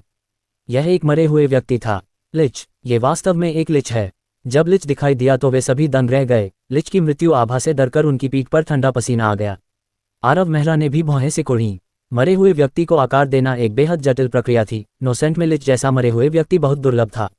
आर्कमेज अपनी मृत्यु के बाद लिच में बदल सकते थे, और मरे हुए घुड़सवार आरव मेहरा ने कुछ घंटे पहले लड़ाई की थी। अपने जीवन के दौरान एक तलवार संत था। मरे हुए व्यक्ति में बदलते समय वह सीधे एक उच्च स्तर का मरे हुए घुड़सवार बन गया। वास्तव में मरे हुओं की शक्ति उनके जीवन के दौरान उनकी ताकत पर निर्भर करती थी। स्वर्ग के जादूगर बेयस की तरह उनकी मृत्यु के बाद उनका शरीर मरे हुओं में बदल गया। वह असाधारण रूप से शक्तिशाली था, इसलिए स्वर्ग के रैंक 3 आइड सीक्रेट वुल्फ ने उन्हें याद दिलाया कि वे निश्चित रूप से इसे भड़का नहीं सकते। जल्दी से जवाब दो, क्या तुम ही हो जिन्होंने लेगुलिन को मारा? उसकी दो फास्फोरस की आग भयंकर रूप से धड़क रही थी। जब लिच ने तीखी आवाज में कहा तो उसके शरीर से काली धुंध निकल रही थी। मरे हुओं का यह भयावह हिस्सा था। वे मृत्यु शक्ति को अवशोषित कर सकते थे और हर अवशोषण के साथ उनकी शक्ति बढ़ती जाती थी। मानव, तुम बहुत साहसी हो। तुम वास्तव में उस स्थान पर अतिक्रमण करने की हिम्मत करते हो जहां महामहिम बेयस हमेशा के लिए आराम कर रहे हैं, और तुमने लेगुलिन को मार डाला। मैं, बार्टन, तुम सभी को जरूर मार डालूंगा। ये कहने के बाद उसकी फास्फोरस की आग भयंकर रूप से धड़क उठी। आंखों की तरह वे सभी को प्रभावित कर गईं। इससे पहले कि बार्टन के शरीर से एक शक्तिशाली मान उतार चढ़ाव उत्सर्जित हुआ, उसने अपनी हड्डी की छड़ी उठाई और एक सफ़ेद चमक चमक उठी जिससे उनकी ओर असीम मृत्यु शक्ति भेजी गई। बार्टन, पता चला कि वह भी एक मरे हुए व्यक्ति बन गया। आरव मेहरा के बगल में खड़ा वीस उस मृत्यु शक्ति का सामना करते समय पीला पड़ गया। सम्राट झांटुई के युग के दौरान बार्टन साम्राज्य के दरबारी जादूगरों में से एक था। कहा जाता है कि जब वह आर्कमेज दायरे के शिखर पर खड़ा था तब वह लापता हो गया था, यहाँ तक कि असाधारण दायरे को भी छू रहा था। उसकी शक्ति ओकलैंड के स्टार सेज के बराबर होनी चाहिए। मुझे वास्तव में उम्मीद नहीं थी कि बार्टन लापता नहीं होगा, बल्कि यहाँ मर जाएगा और एक मरे हुए व्यक्ति में बदल जाएगा। वास्तव में जब उसने बार्टन का नाम सुना तो वीस को पता था कि चीजें अच्छी नहीं थीं। एक शीर्ष आर्कमेज की मृत्यु से बने मरे हुए व्यक्ति कितने भयावह थे। लिच में बदलने के बाद उसने अपने जीवन के दौरान संचित जादू ज्ञान और युद्ध के अनुभव को पुनः प्राप्त किया। इसके अलावा वह एक साधारण व्यक्ति से कम बुद्धिमान नहीं था और उसने कुछ सहस्राब्दियों तक मृत्यु शक्ति को अवशोषित किया था। बार्टन, वीस का परिचय सुनकर आरव मेहरा भौहें सिकोड़ने से खुद को नहीं रोक सका। उनके सामने लिच शक्ति के मामले में ज्यों ही के बराबर था। कोई आश्चर्य नहीं कि वह सभी को इतना दबाव दे रहा था। उस लिच को संभालना वाकई मुश्किल होगा। अपनी शक्ति के साथ वह मरे हुए घुड़सवार लेगुलिन से बहुत अधिक शक्तिशाली था। लेगुलिन 36 स्तर का था। आरव मेहरा उसे अपने दम पर संभाल सकता था, लेकिन बार्टन 37 स्तर का था। इसके अलावा वह जादू में कुशल था और कई हजार सालों से इस मरे हुए दुनिया में था। अध्याय 426। सर बार्टन, मुझे लगता है कि आपने गलत समझा। ये निश्चित रूप से एक गलतफहमी है। वे समूह से बाहर चले गए। हम यहाँ जानबूझकर नहीं घुसे और हम निश्चित रूप से महामहिम बेयस के शाश्वत विश्राम को बाधित नहीं करेंगे। अगर वह कर सकता तो वे इस एक लिच का सामना करने के बजाय कंकाल योद्धाओं की सेना द्वारा घेर लिया जाना पसंद करेगा। कोई भी नहीं जानता था कि लिच कितना भयावह था। उस समय वह केवल एक नया उन्नत आर्कमेज था। डार्क एज और प्लेन में एक अभियान के दौरान वह एक लिच से मिला।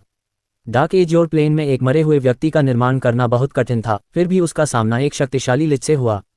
लिच की सटीक कास्टिंग, मैना, कंट्रोल और कूलडाउन गणना सभी वेस के दिमाग में ताज़ा रहे। इसके अलावा वह केवल कई 100 साल पुराना लिच था। इसकी तुलना बार्टन से नहीं की जा सकती थी जो कई सहस्राब्दियों से अस्तित्व में था। अपने चरम पर भी वह ऐसे भयावह अस्तित्व का सामना करने पर हार कर ही भाग सकता था।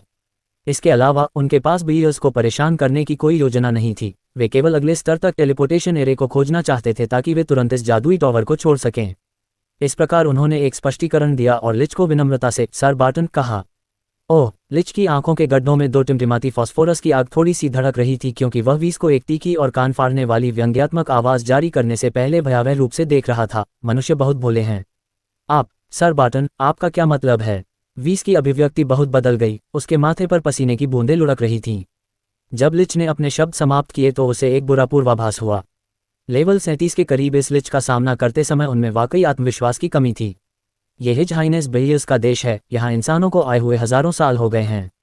आप इंसानों का पहला जत्था हैं जो यहाँ आया है, और इंसानों का पहला जत्था भी जिसे हिज हाइनेस बेयस के साथ दफनाया जाएगा। लिच की आवाज़ में किसी भी तरह के मूड में उतार चढ़ाव का कोई निशान नहीं था। बोन स्टाफ अचानक हिल गया और एक सफ़ेद रोशनी के साथ फट गया, एक फ्लैश में मरे हुए जादू को फायर कर दिया। उसी समय सबके सामने कुछ आइस वॉल्स दिखाई दिए, जिसके बाद चटकने की आवाज़ें आने लगीं। आरव मेहरा के चेहरे पर एक गंभीर भाव था। उसने अपनी आंखें खोली और वीस की तरफ देखा। इसके साथ बकवास करना बेकार है। इस जगह को सुरक्षित और स्वस्थ छोड़ने का एकमात्र तरीका इसे मारना है। ऐसा कहने के बाद आरव मेहरा ने फायर एलिमेंटल अवतार डालने से पहले वीस की प्रतिक्रिया का इंतजार नहीं किया और एक फ्लैश में बदल गया, अपने डूम स्टाफ को लहराते हुए, मैना में उतार चढ़ाव और रोशनी का एक विस्फोट करते हुए पूरी गति से भाग गया। एक उल्का वर्षा अत्यधिक गर्मी उत्सर्जित करती हुई लिच के ऊपर आसमान में दिखाई दी, क्योंकि एक के बाद एक आग के गोले नीचे गिर रहे थे और लिच में भर गए। यह आरव मेहरा था जो 5वीं रैंक के उच्च जादूगर के रूप में इस्तेमाल किए जा सकने वाले उच्चतम अग्नि मंत्र उल्का वर्षा का उपयोग कर रहा था। यह अत्यंत विनाशकारी था और उस छोटे से क्षेत्र को कवर कर रहा था। अंतरिक्ष भी गर्मी से विकृत लग रहा था और मूल रूप से काली मिट्टी कुछ ही सेकंड में जल गई, काली धुंध भी वाष्पित हो गई। आरव मेहरा ने स्पष्ट रूप से समझा कि बार्टन और लेगुलिन अनिवार्य रूप से बेयस से प्रभावित थे और मरे हुए बन गए थे। ये प्रिंस बारोव की कब्र के समान ही था। लिच ने एक दयनीय चीख निकाली क्योंकि वह चौंक गया था।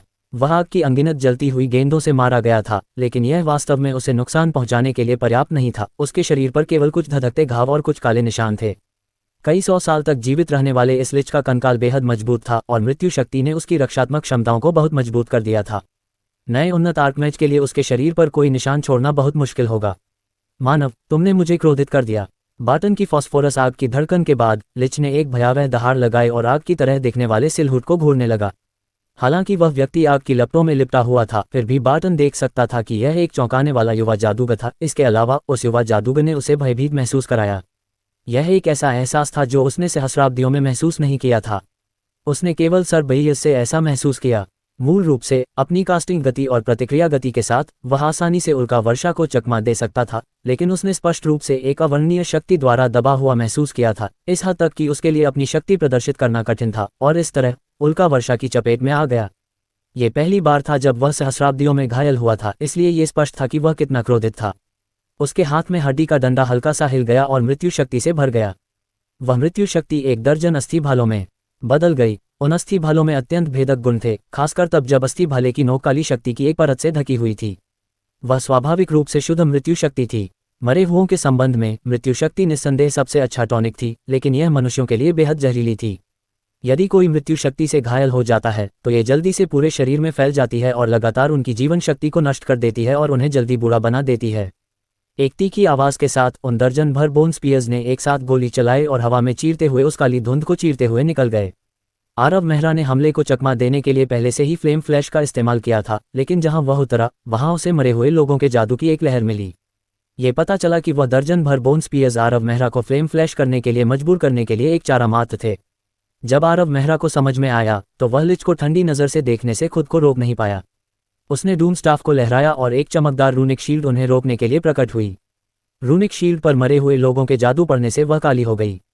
सौभाग्य से रूनिक शील्ड लिच के जादू की लहर को रोकने में कामयाब रही। आरव मेहरा ने अपना स्टाफ उठाया और लिच को निगलने के लिए 5 फ्लेम बर्स्ट डाले। फिर उसने बुक ऑफ डेथ में संग्रहित अल्टीमेट स्पेल में से एक का इस्तेमाल किया, जिससे कहीं से एक विशाल फायर एरो प्रकट हुआ और उसे बार्टन की ओर उड़ा दिया। एक धमाके के साथ लिच को कुछ कदम पीछे हटना पड़ा। उसकी छाती की एक हड्डी काली पड़ गई और धंस गई। यह अल्टीमेट फायर एरो का प्रभाव था। उन कुछ सेकंड में आरव मेहरा और वह लिच लगभग बराबरी पर थे। ये देखने वालों को आश्चर्यचकित करने में मदद नहीं कर सका। उन्हें लगा कि उन्होंने वास्तव में युवा जादूगर को कम करके आंका था। वास्तव में उन्हें पता नहीं था कि आरव मेहरा के पास अनडेड प्रेडेटर था और वह लिच की शक्ति के एक हिस्से को दबाने में सक्षम था। यदि लिच अपने चरम पर होता तो आरव मेहरा नुकसानदेह स्थिति में गिरने से पहले लंबे समय तक टिक नहीं पाता। आखिरकार ये 37 के स्तर के करीब एक लिच था। वह अपने जीवनकाल में एक शीर्ष 9वीं रैंक आर्कमेज था। भले ही आरव मेहरा के पास अनडेड प्रेडेटर होता, लेकिन वह अपने दम पर इस तरह के भयावह अस्तित्व पर विजय प्राप्त नहीं कर पाता। उस समय वीस और अन्य लोगों ने देखा कि लिच घायल हो गया था और उसका मनोबल बहुत बढ़ गया था। उन्होंने तुरंत जादू करना शुरू कर दिया और एक के बाद एक अग्नि मंत्र भेजे गए। खासकर वीस युवा जादूगर की रणनीति को देखने के बाद उसने अपनी चिंताओं को दूर कर दिया और पूरी तरह से पवन तत्व अवतार का उपयोग किया और तुरंत गायब हो गया। हालांकि लिच पर अनगिनत पवन मंत्र फेंके गए। मानव, मैं तुम्हें इसकी कीमत चुकाने के लिए मजबूर करूंगा, लिच ने फिर से चिल्लाया। 1 दर्जन लोगों के हमले से निपटना काफी कठिन था। उसकी 2 धड़कती फॉस्फोरस की आग आरव मेहरा को द्वेष से देखने से खुद को रोक नहीं पाए। उन दर्जन मिनटों में उसके अधिकांश निशान उस युवा जादूगर के कारण हुए थे। हालांकि वे मामूली छोटी चोटें थीं, लेकिन इससे वह पूरी तरह से क्रोधित हो गया। बाकी लोगों के लिए वे युवा जादूगर को हमला करने का मौका देने के लिए उसे रोक रहे थे। जैसे जैसे सेकंड बीतते गए, लिच के शरीर पर चोटें बढ़ती गईं और उसकी हड्डी के कर्मचारियों पर कुछ छोटी दरारें भी दिखाई देने लगीं। इस बार लिच निश्चित रूप से नुकसान में था। उसने एक बुरी हंसी निकाली और एक हड्डियां कंपाने वाली आभा फैल गई। कहीं से भी उसके शरीर पर सफ़ेद लपटें प्रकट हुईं और उसे ढक लिया। उसकी ओर उड़ने वाले सभी मंत्र सफ़ेद लपटों से होकर नहीं गुजर पाए, वे उसे बिल्कुल भी घायल नहीं कर सके। सफ़ेद लपटों की उस परत में बहुत अधिक जादू प्रतिरोध था। इस समय लिच बहुत अजीब लग रहा था। सफ़ेद लपटों की उस परत से गर्मी नहीं निकल रही थी, बल्कि हड्डियां कंपाने वाली ठंड निकल रही थी, जिससे हर कोई जम रहा था। जो लोग थोड़े कमज़ोर थे, जैसे मेहरा, उन्हें उस ठंड से छुटकारा पाने के लिए अपने मन का संचालन करना पड़ा। लिच अचानक गायब हो गया और अजीब तरह से आरव मेहरा के पीछे दिखाई दिया, अपने दोनों हाथों से अपनी हड्डी की छड़ी को पकड़े हुए और एक गहरा मंत्र गूंज रहा था। लिच ने एक दर्जन हड्डी के भाले बुलाए और आरव मेहरा के शरीर में छेद कर दिए, लेकिन उसे आश्चर्य हुआ कि युवा जादूगर के शरीर से एक भी खून नहीं निकला। विकल्प क्लोन, ये कैसे हो सकता है? लिच ने एक तीखी दहाड़ लगाई, उसकी आवाज़ डर से भरी हुई थी। यह एक गलती उसे अनंत काल के लिए नरक में भेजने के लिए पर्याप्त थी।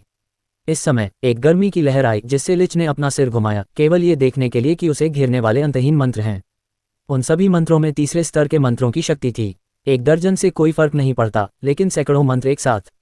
अगर लिच के बाल होते तो वे उसके सिर पर उगाते। रात की तरह काला और समृद्ध मृत्यु शक्ति वाला एक जादू दिखाई दिया और मृत्यु शक्ति से युक्त चारों ओर का घना काला कोहरा लिच की ओर बढ़ गया। लिच की फास्फोरस की आग पागलों की तरह जल रही थी। अध्याय 427। एक उच्च मरे हुए व्यक्ति के रूप में एक लिच स्वाभाविक रूप से ऊर्जा अवरोधों का उपयोग कर सकता था। वे ऊर्जा अवरोध लिच के सबसे शक्तिशाली रक्षात्मक तरीके थे और असीम मृत्यु शक्ति द्वारा बनाए गए थे। यहाँ तक कि एक ही स्तर के प्रतिद्वंद्वी के लिए भी लिच की ऊर्जा अवरोध को तोड़ना मुश्किल होगा। जब 10,000 स्पेल व्हील से मंत्रों की लहर उड़ी, तो लिच बार्टन ने आखिरकार दबाव महसूस किया। घेराबंदी के दौरान घायल होने पर भी उसने ऊर्जा अवरोध का उपयोग नहीं किया था, लेकिन अब उसे इसका उपयोग करने के लिए मजबूर होना पड़ा। वह युवा जादूगर पहले से ही एक बड़ा खतरा बन रहा था। ये पहली बार था जब वह कई हजार वर्षों में घबरा गया था। आरव मेहरा ने एक फ्लेम फ्लैश डाला और लेविटेशन के साथ मध्य हवा में मंडराते हुए डूम स्टाफ को ऊपर उठाया। धधकते अग्नि तत्व के उतार चढ़ाव तेजी से फ्लेम बर्स्ट में इकट्ठा हुए और फिर ऊर्जा अवरोध पर उड़ गए। हर फ्लेम बर्स्ट ने मृत्यु ऊर्जा के एक हिस्से को नष्ट कर दिया और 100 फ्लेम बर्स्ट के साथ उस ऊर्जा अवरोध को बनाने वाली मृत्यु ऊर्जा बहुत कमजोर हो गई थी। अगर यह कुछ समय पहले हुआ होता तो वह ऊर्जा अवरोध का सामना करते समय शक्तिहीन हो सकता था, लेकिन जादू के टॉवर की 9वीं मंजिल के अध्ययन कक्ष में उसने सौभाग्य से एलिमेंट चैप्टर पाया और उसे बुक ऑफ डेथ के साथ मिला दिया, जिससे उसके एलिमेंटल हमले मजबूत हो गए। इस प्रकार उसके 100 फ्लेम बर्स्ट ने ऊर्जा अवरोध के आधे से ज्यादा हिस्से को नष्ट कर दिया। अचानक आरव मेहरा के शरीर पर लगी लपटें बुझ गईं और उनकी जगह हड्डियों को ठंडा करने वाली ठंडी आभा ने ले ली। बर्फ के कवच की एक परत ने उसके शरीर को ढक लिया और उसने तुरंत आइस एलिमेंटल अवतार डाला और एक प्राचीन भगवान जैसे फ्रॉस्ट जायंट में बदल गया। एलिमेंट चैप्टर के जुड़ने से वह आइस एलिमेंटल अवतार का पूरी तरह से उपयोग कर सकता था और कुछ महीने पहले उनका सामना करने वाले लेसर फ्लेम ओवरलॉर्ड से ज्यादा शक्तिशाली था। यह उसकी ताकत बढ़ने और एलिमेंट चैप्टर के जुड़ने दोनों की वजह से था। आरव मेहरा के हाथ में एक फ्रॉस्ट लांस दिखाई दिया। उसने उसे कसकर पकड़ लिया और पूरी ताकत से उस लांस को फेंकते हुए शक्ति से भर गया। लांस तेज आवाज के साथ हवा में चीरता हुआ एनर्जी बैरियर पर पहुंचा और अपनी विशाल गति से उसे हिला दिया। वीस और दूसरे आर्कमेज ने आरव मेहरा के इरादे को समझ लिया और बाकी सब चीजों की परवाह किए बिना एनर्जी बैरियर पर शक्तिशाली उच्च स्तरीय मंत्र डालना शुरू कर दिया। रंबल, इस जोरदार हिलती हुई आवाज के बाद एनर्जी बैरियर बिखर गया। अपने एनर्जी बैरियर के बिना लिच बार्टन समूह के हमलों के सामने आ गया। एक सफेद सिलहूट हड्डियों को ठंडा करने वाली आभा में घिरा हुआ लिच के सामने पहुंचा, अपनी विशाल भुजा को घुमाते हुए और लिच पर जोरदार मुक्का मारते हुए। हालांकि आखिरकार लिच तो लिच ही था। बार्टन के पास भी अपने समय की यादें हैं जब वह एक शीर्ष आर्कमेज था और उसकी वर्तमान शक्ति लगभग 37 स्तर की थी। टीम के आक्रमण का सामना करने पर वह घबराया नहीं था। उस ऊर्जा अवरोध ने बहुत समय प्राप्त कर लिया था। गतिरोध ने उसे एहसास दिलाया था कि अगर वह युवा जादूगर को नहीं मारता तो उसके लिए जीतना बहुत मुश्किल होगा। एक भद्दी हंसी गूंजी, उसके बाद एक भयावह मंत्र। धड़कती हुई आत्मा की आग और भी अधिक उन्मत्त रूप से लहरा रही थी क्योंकि बोन स्टाफ ने एक ठंडी आभा उत्सर्जित की थी। एक अजीब चाप आकाश में फैल गया और आकाश और पृथ्वी को ढकने वाला सारा कोहरा बोन स्टाफ के चारों ओर इकट्ठा होकर मुड़ गया। लिच ने अपना स्टाफ उठाया और उसकी नोक पर असीम मृत्यु ऊर्जा एकत्रित हुई, जिससे एक काला गोला बना जो भयानक आभा उत्सर्जित कर रहा था। कोई फायदा नहीं। अनुभवी वीज भी लिच को सदमे में देखने से खुद को नहीं रोक सका। उसकी आवाज बेहद धीमी थी। उसने पहले ही लिच की योजना का अनुमान लगा लिया था। उस काले गोले में अत्यंत शुद्ध मृत्यु ऊर्जा थी और ये लिच की शक्ति नहीं थी, बल्कि युद्ध के मैदान से बची हुई मृत्यु ऊर्जा थी। जब वेस ने सोचा कि वहां कितने मरे हुए लोग मर गए और कितनी मृत्यु ऊर्जा बची होगी तो वह भयभीत हो गया।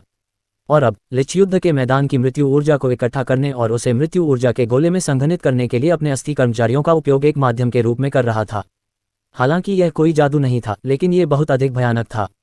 अगर यह फट गया, इसके बारे में सोचते हुए वेस अपनी पीठ से ठंडा ठंडा पसीना टपकने का एहसास किए बिना नहीं रह सका। लिच वास्तव में युवा जादूगर को मारने के लिए इतनी चरम विधि का उपयोग कर रहा था। दुर्भाग्य से युवा जादूगर अभी भी आइस एलिमेंटल अवतार में था। वेस आइस एलिमेंटल अवतार के फायदे और नुकसान को अच्छी तरह से जानता था। हालांकि इसका बचाव उत्कृष्ट था, लेकिन इसमें एक घातक दोष भी था, बेहद धीमी गति।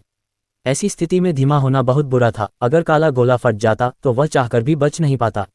हालांकि आइस एलिमेंटल अवतार की रक्षात्मक शक्ति चौंकाने वाली थी, ये केवल चौंकाने वाली थी, इससे ज्यादा कुछ नहीं। ऐसे भयावह हमले के तहत आइस एलिमेंटल अवतार की तो बात ही छोड़िए, आभा सुरक्षा की परतों के साथ छठी रैंक के तलवार संत के लिए भी जिंदा बच पाना मुश्किल होगा। वेस की नज़र में अगर यह युवा जादूगर स्थिर होता और लापरवाह नहीं होता तो वे जल्द या बाद में जीत जाते। आखिरकार वे 11 लोग एक लिच को घेर रहे थे, लेकिन वह युवा जादूगर बहुत आवेगी था। लिच की ऊर्जा बाधा को तोड़ने के बाद वह अधीरता से आगे बढ़ा।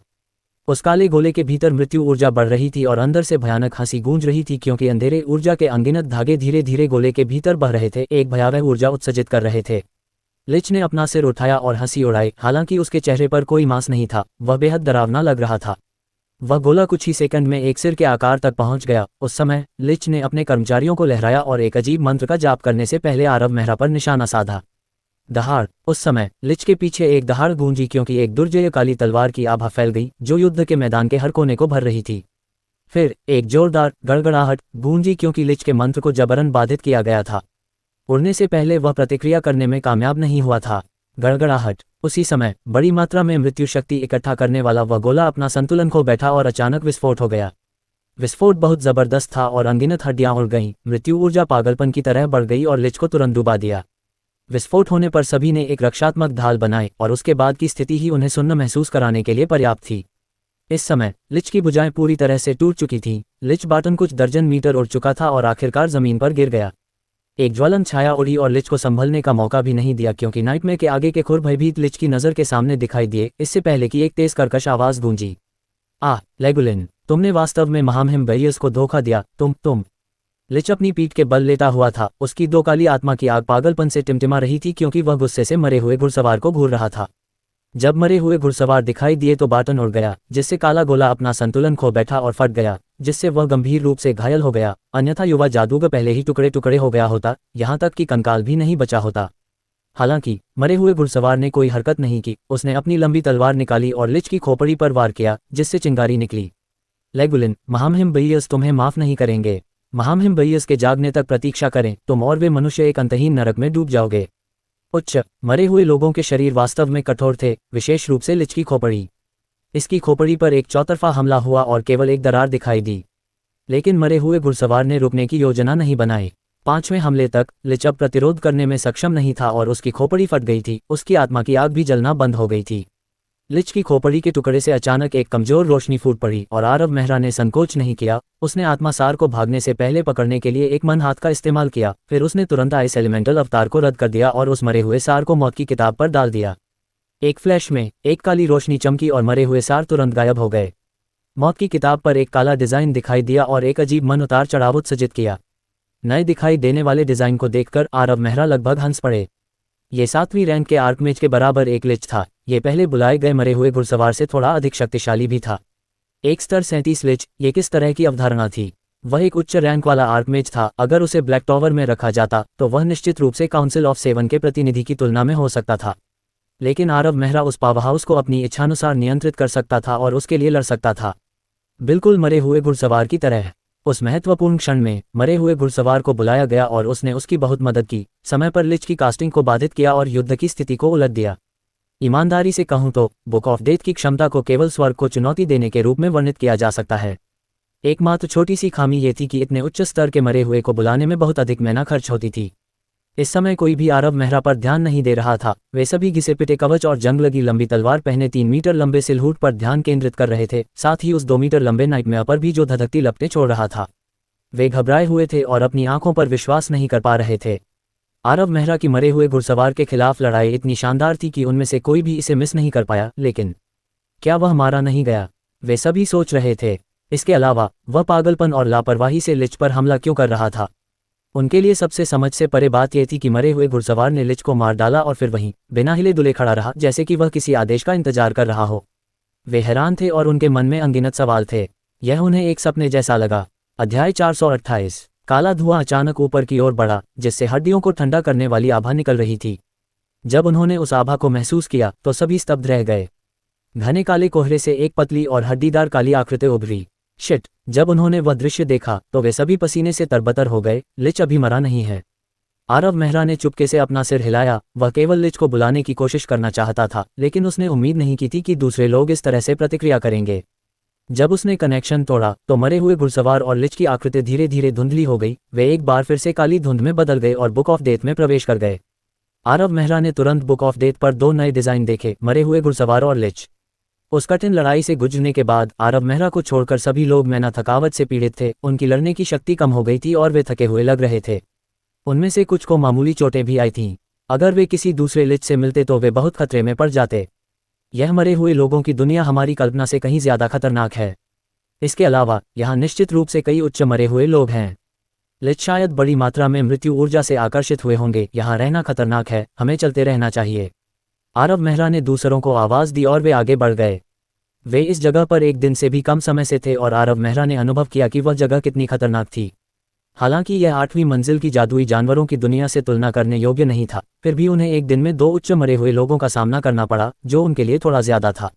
उन्हें पहले से ही यकीन था कि बहियर्स ने जो लोग अपने साथ लाए थे वे शायद इसी जगह पर मर गए होंगे और मरे हुए लोगों में बदल गए होंगे। लेगुलिन और बाटन उनमें से सिर्फ 2 थे। इस मरे हुए लोगों की दुनिया के किसी कोने में कई और उच्च मरे हुए लोग सो रहे होंगे। आरव मेहरा चिंता में डूबा रहा। क्या बहियर्स द्वारा वापस लाए गए अधीनस्थों में कोई स्वर्ग रैंक का पावर हाउस था? अगर था तो उस अधीनस्थ की मृत्यु के बाद बने मरे हुए लोग कुछ ऐसा नहीं थे जिसे वे संभाल नहीं सकते थे। रास्ते में आरव मेहरा की मैजिक एरे अधिकतम क्षमता पर घूम रही थी। 2 घंटे गहराई में जाने के बाद आरव मेहरा ने आसपास के वातावरण में बड़े बदलावों को स्पष्ट रूप से देखा। एक घना काला कोहरा धीरे धीरे आसपास की हड्डियों को ठंडा करने वाली ठंडी आभा के साथ बह रहा था और हर जगह टूटी हुई हड्डियां दिखाई दे रही थीं। इसके अलावा उनके सामने आए मरे हुए लोगों की शक्ति बहुत बढ़ गई थी।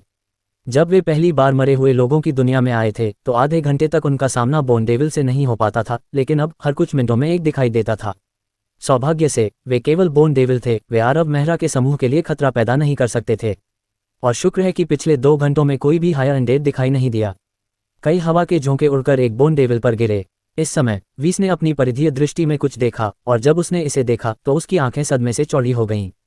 हेवन, इसे देखो, यह क्या है? वीस ने एक दिशा में इशारा किया और कहा, ये है। आरव मेहरा भौहें सिकोड़ने से खुद को नहीं रोक सका। उसने वीस की उंगली का अनुसरण किया, लेकिन काली धुंध के कारण उसे केवल एक सफेद रूपरेखा दिखाई दी।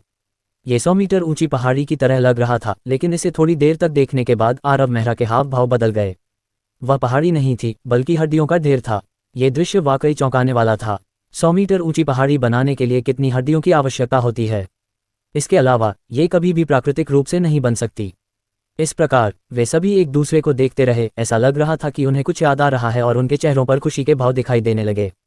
गड़गड़ाहट। उस बोन डेविल पर और भी हवा के जादू उतरे और बाद में उसकी हड्डियां जमीन पर बिखरने से पहले उसने एक चीख मारी। उसकी आत्मा की आग बुझ गई। मरे हुए सार उसकी हड्डियों से उड़कर हड्डियों की पहाड़ी में घुस गए। अगर कोई आश्चर्य नहीं है तो यह वह जगह होनी चाहिए जिसकी हमें तलाश है। डेल्सन ने दूर से देखा। बहियर्स का शरीर यहीं दफन होना चाहिए और मुकुट भी यहीं होना चाहिए। रुको। जैसे ही वे आगे बढ़ने के लिए तैयार हुए, एक बेसुरी आवाज गूंजी, रुको, किस बात का इंतजार करो? डेल्सन ने तुरंत जवाब दिया। उसका चेहरा भारी हो गया।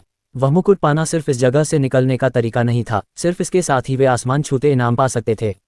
ऐसा कहने के बाद डेल्सन चौंक गया क्योंकि उसने उस आवाज को पहचान लिया। ये युवा जादूगर था। इस प्रकार डेल्सन का चेहरा पीला पड़ गया। उसने अपना सिर घुमाया और आरव मेहरा की ओर क्षमाप्रार्थी नजर डाली। हाय मैज मेहरा, ये आप? डेल्सन पूछना चाहता था कि युवा जादूगर के मन में क्या है, लेकिन उसके शब्द उसके गले में अटक गए। तब उसे समझ में आया कि आरव मेहरा का रुको से क्या मतलब था। उसने एक अंधेरे समुद्र को देखा जो लगातार कंकाल योद्धाओं द्वारा खुद को जमीन से खोदने की आवाज से गूंज रहा था। वे इतने सारे थे कि समूह उनकी संख्या का पता नहीं लगा सका।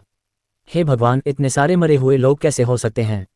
डेल्सन ने अपनी सांस रोक ली और भयभीत होकर अपने सामने देखा। सिर्फ गति से ही वह महसूस कर सकता था कि यह मरे हुए समुद्र पहले वाले समुद्र से ज्यादा भयावह था। कम से कम कुछ 10,000 हैं। कंकाल योद्धाओं को एक एक करके बाहर निकलते देख वे सभी स्तब्ध हो गए। डेल्सन मुश्किल से एक आवाज निकाल पाया, चलो अभी मुकुट की बात को एक तरफ रख देते हैं, हम इन मरे हुए लोगों से निपटने के बाद इस बारे में बात कर सकते हैं। आरव मेहरा के चेहरे पर भारीपन आ गया। उसने दूर से मरे हुए समुद्र को देखा और अनगिनत सोलफायर, साथ ही इन कंकालों की हड्डियों के चारों ओर घूमती हुई काली आभा देखी जो उन्हें मरे हुए शिकारी के प्रभाव से बचा रही थी। ये कुछ शब्द कहने के बाद आरव मेहरा आगे बढ़ गया। उसने अपने हाथ में डूम स्टाफ को धीरे से लहराया और तुरंत पूरे स्थान पर समृद्ध अग्नि तत्वीय उतार चढ़ाव उत्सर्जित किया। फिर आग की लपटें मरे हुए सेना पर बरसने लगी जो 100 मीटर के भीतर फैल गईं, जिससे कुछ दर्जन कंकाल योद्धाओं की आत्मा की आग बुझ गई।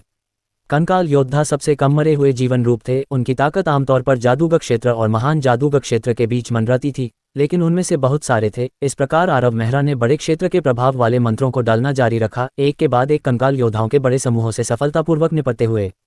बाकी टीम भी कंकाल योद्धा नरसंहार में शामिल हो गई। एक के बाद एक लपटें बढ़ती गईं, जिससे असंख्य कंकाल योद्धा मारे गए, लेकिन उनमें से किसी को भी काली जमीन में उस दरार का पता नहीं चला।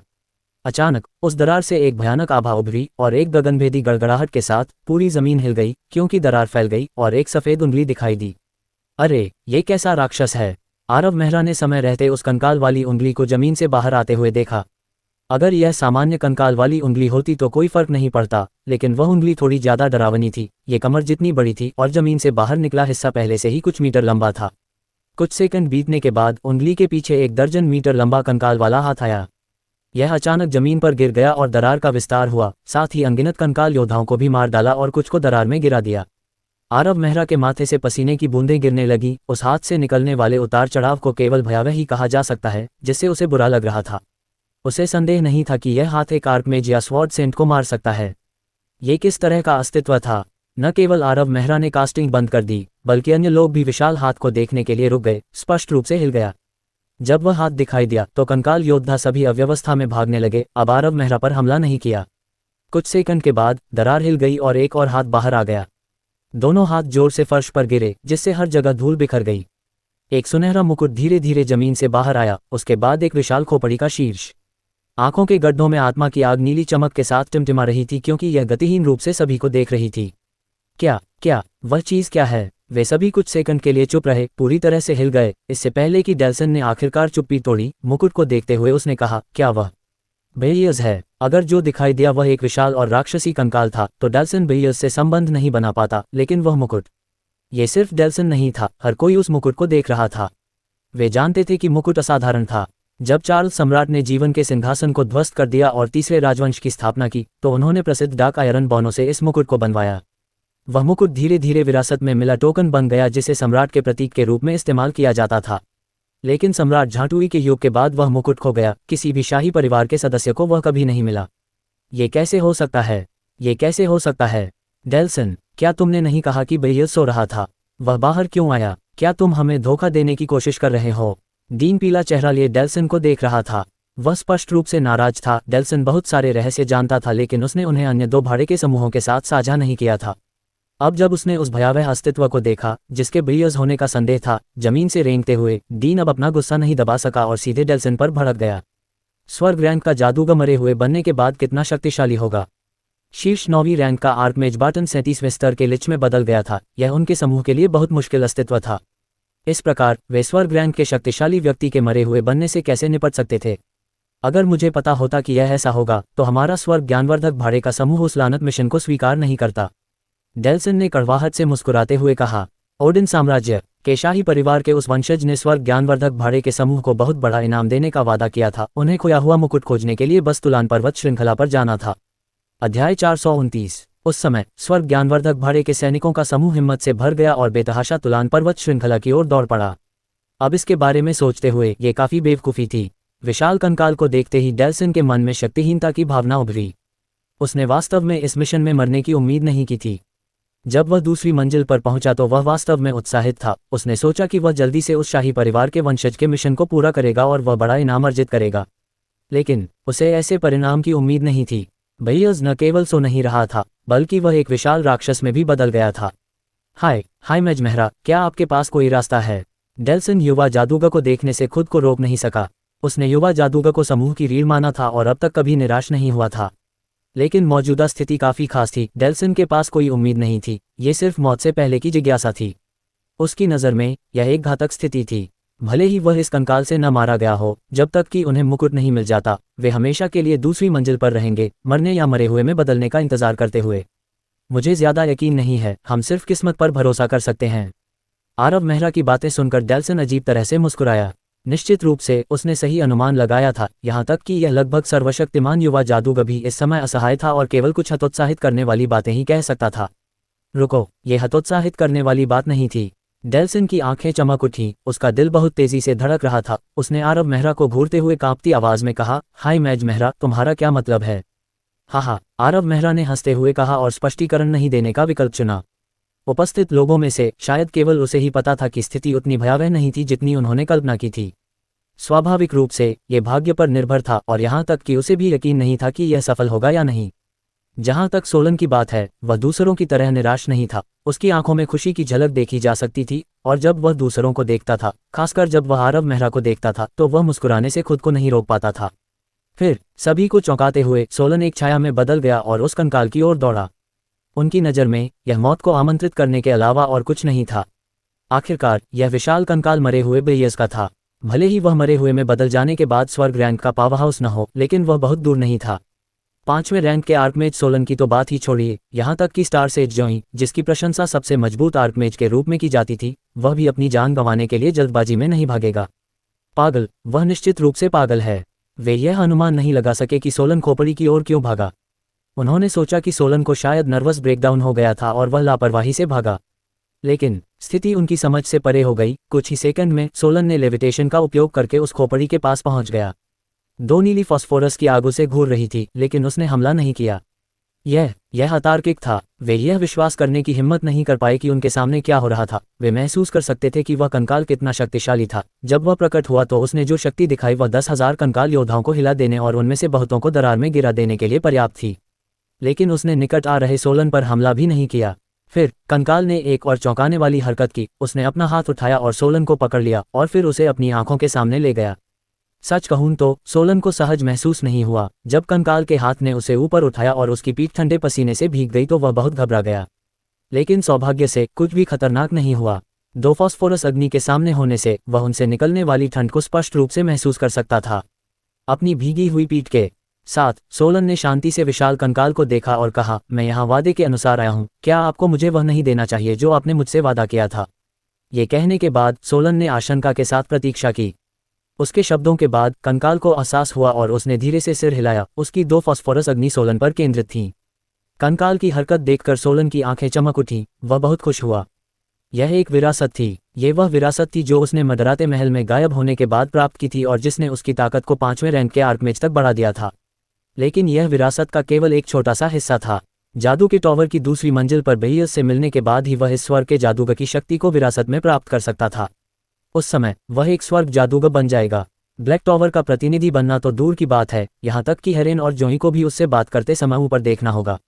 जहाँ तक राजीव मेहरा की बात है तो उसे संभालने के लिए सिर्फ एक उंगली की जरूरत होगी। नहीं, मैं उसे इतनी आसानी से नहीं मार सकता। मुझे उसे तब तक प्रताड़ित करना होगा जब तक वह दया की भीख नहीं मांगता। ठीक है, जल्दी से विरासत मुझे दे दो। सोलन पहले से ही उस शक्ति को पाने की जल्दी में था। अति उत्साह के कारण उसका शरीर कांप रहा था। दहाड़ते हुए उसका चेहरा पूरी तरह से मुड़ गया था।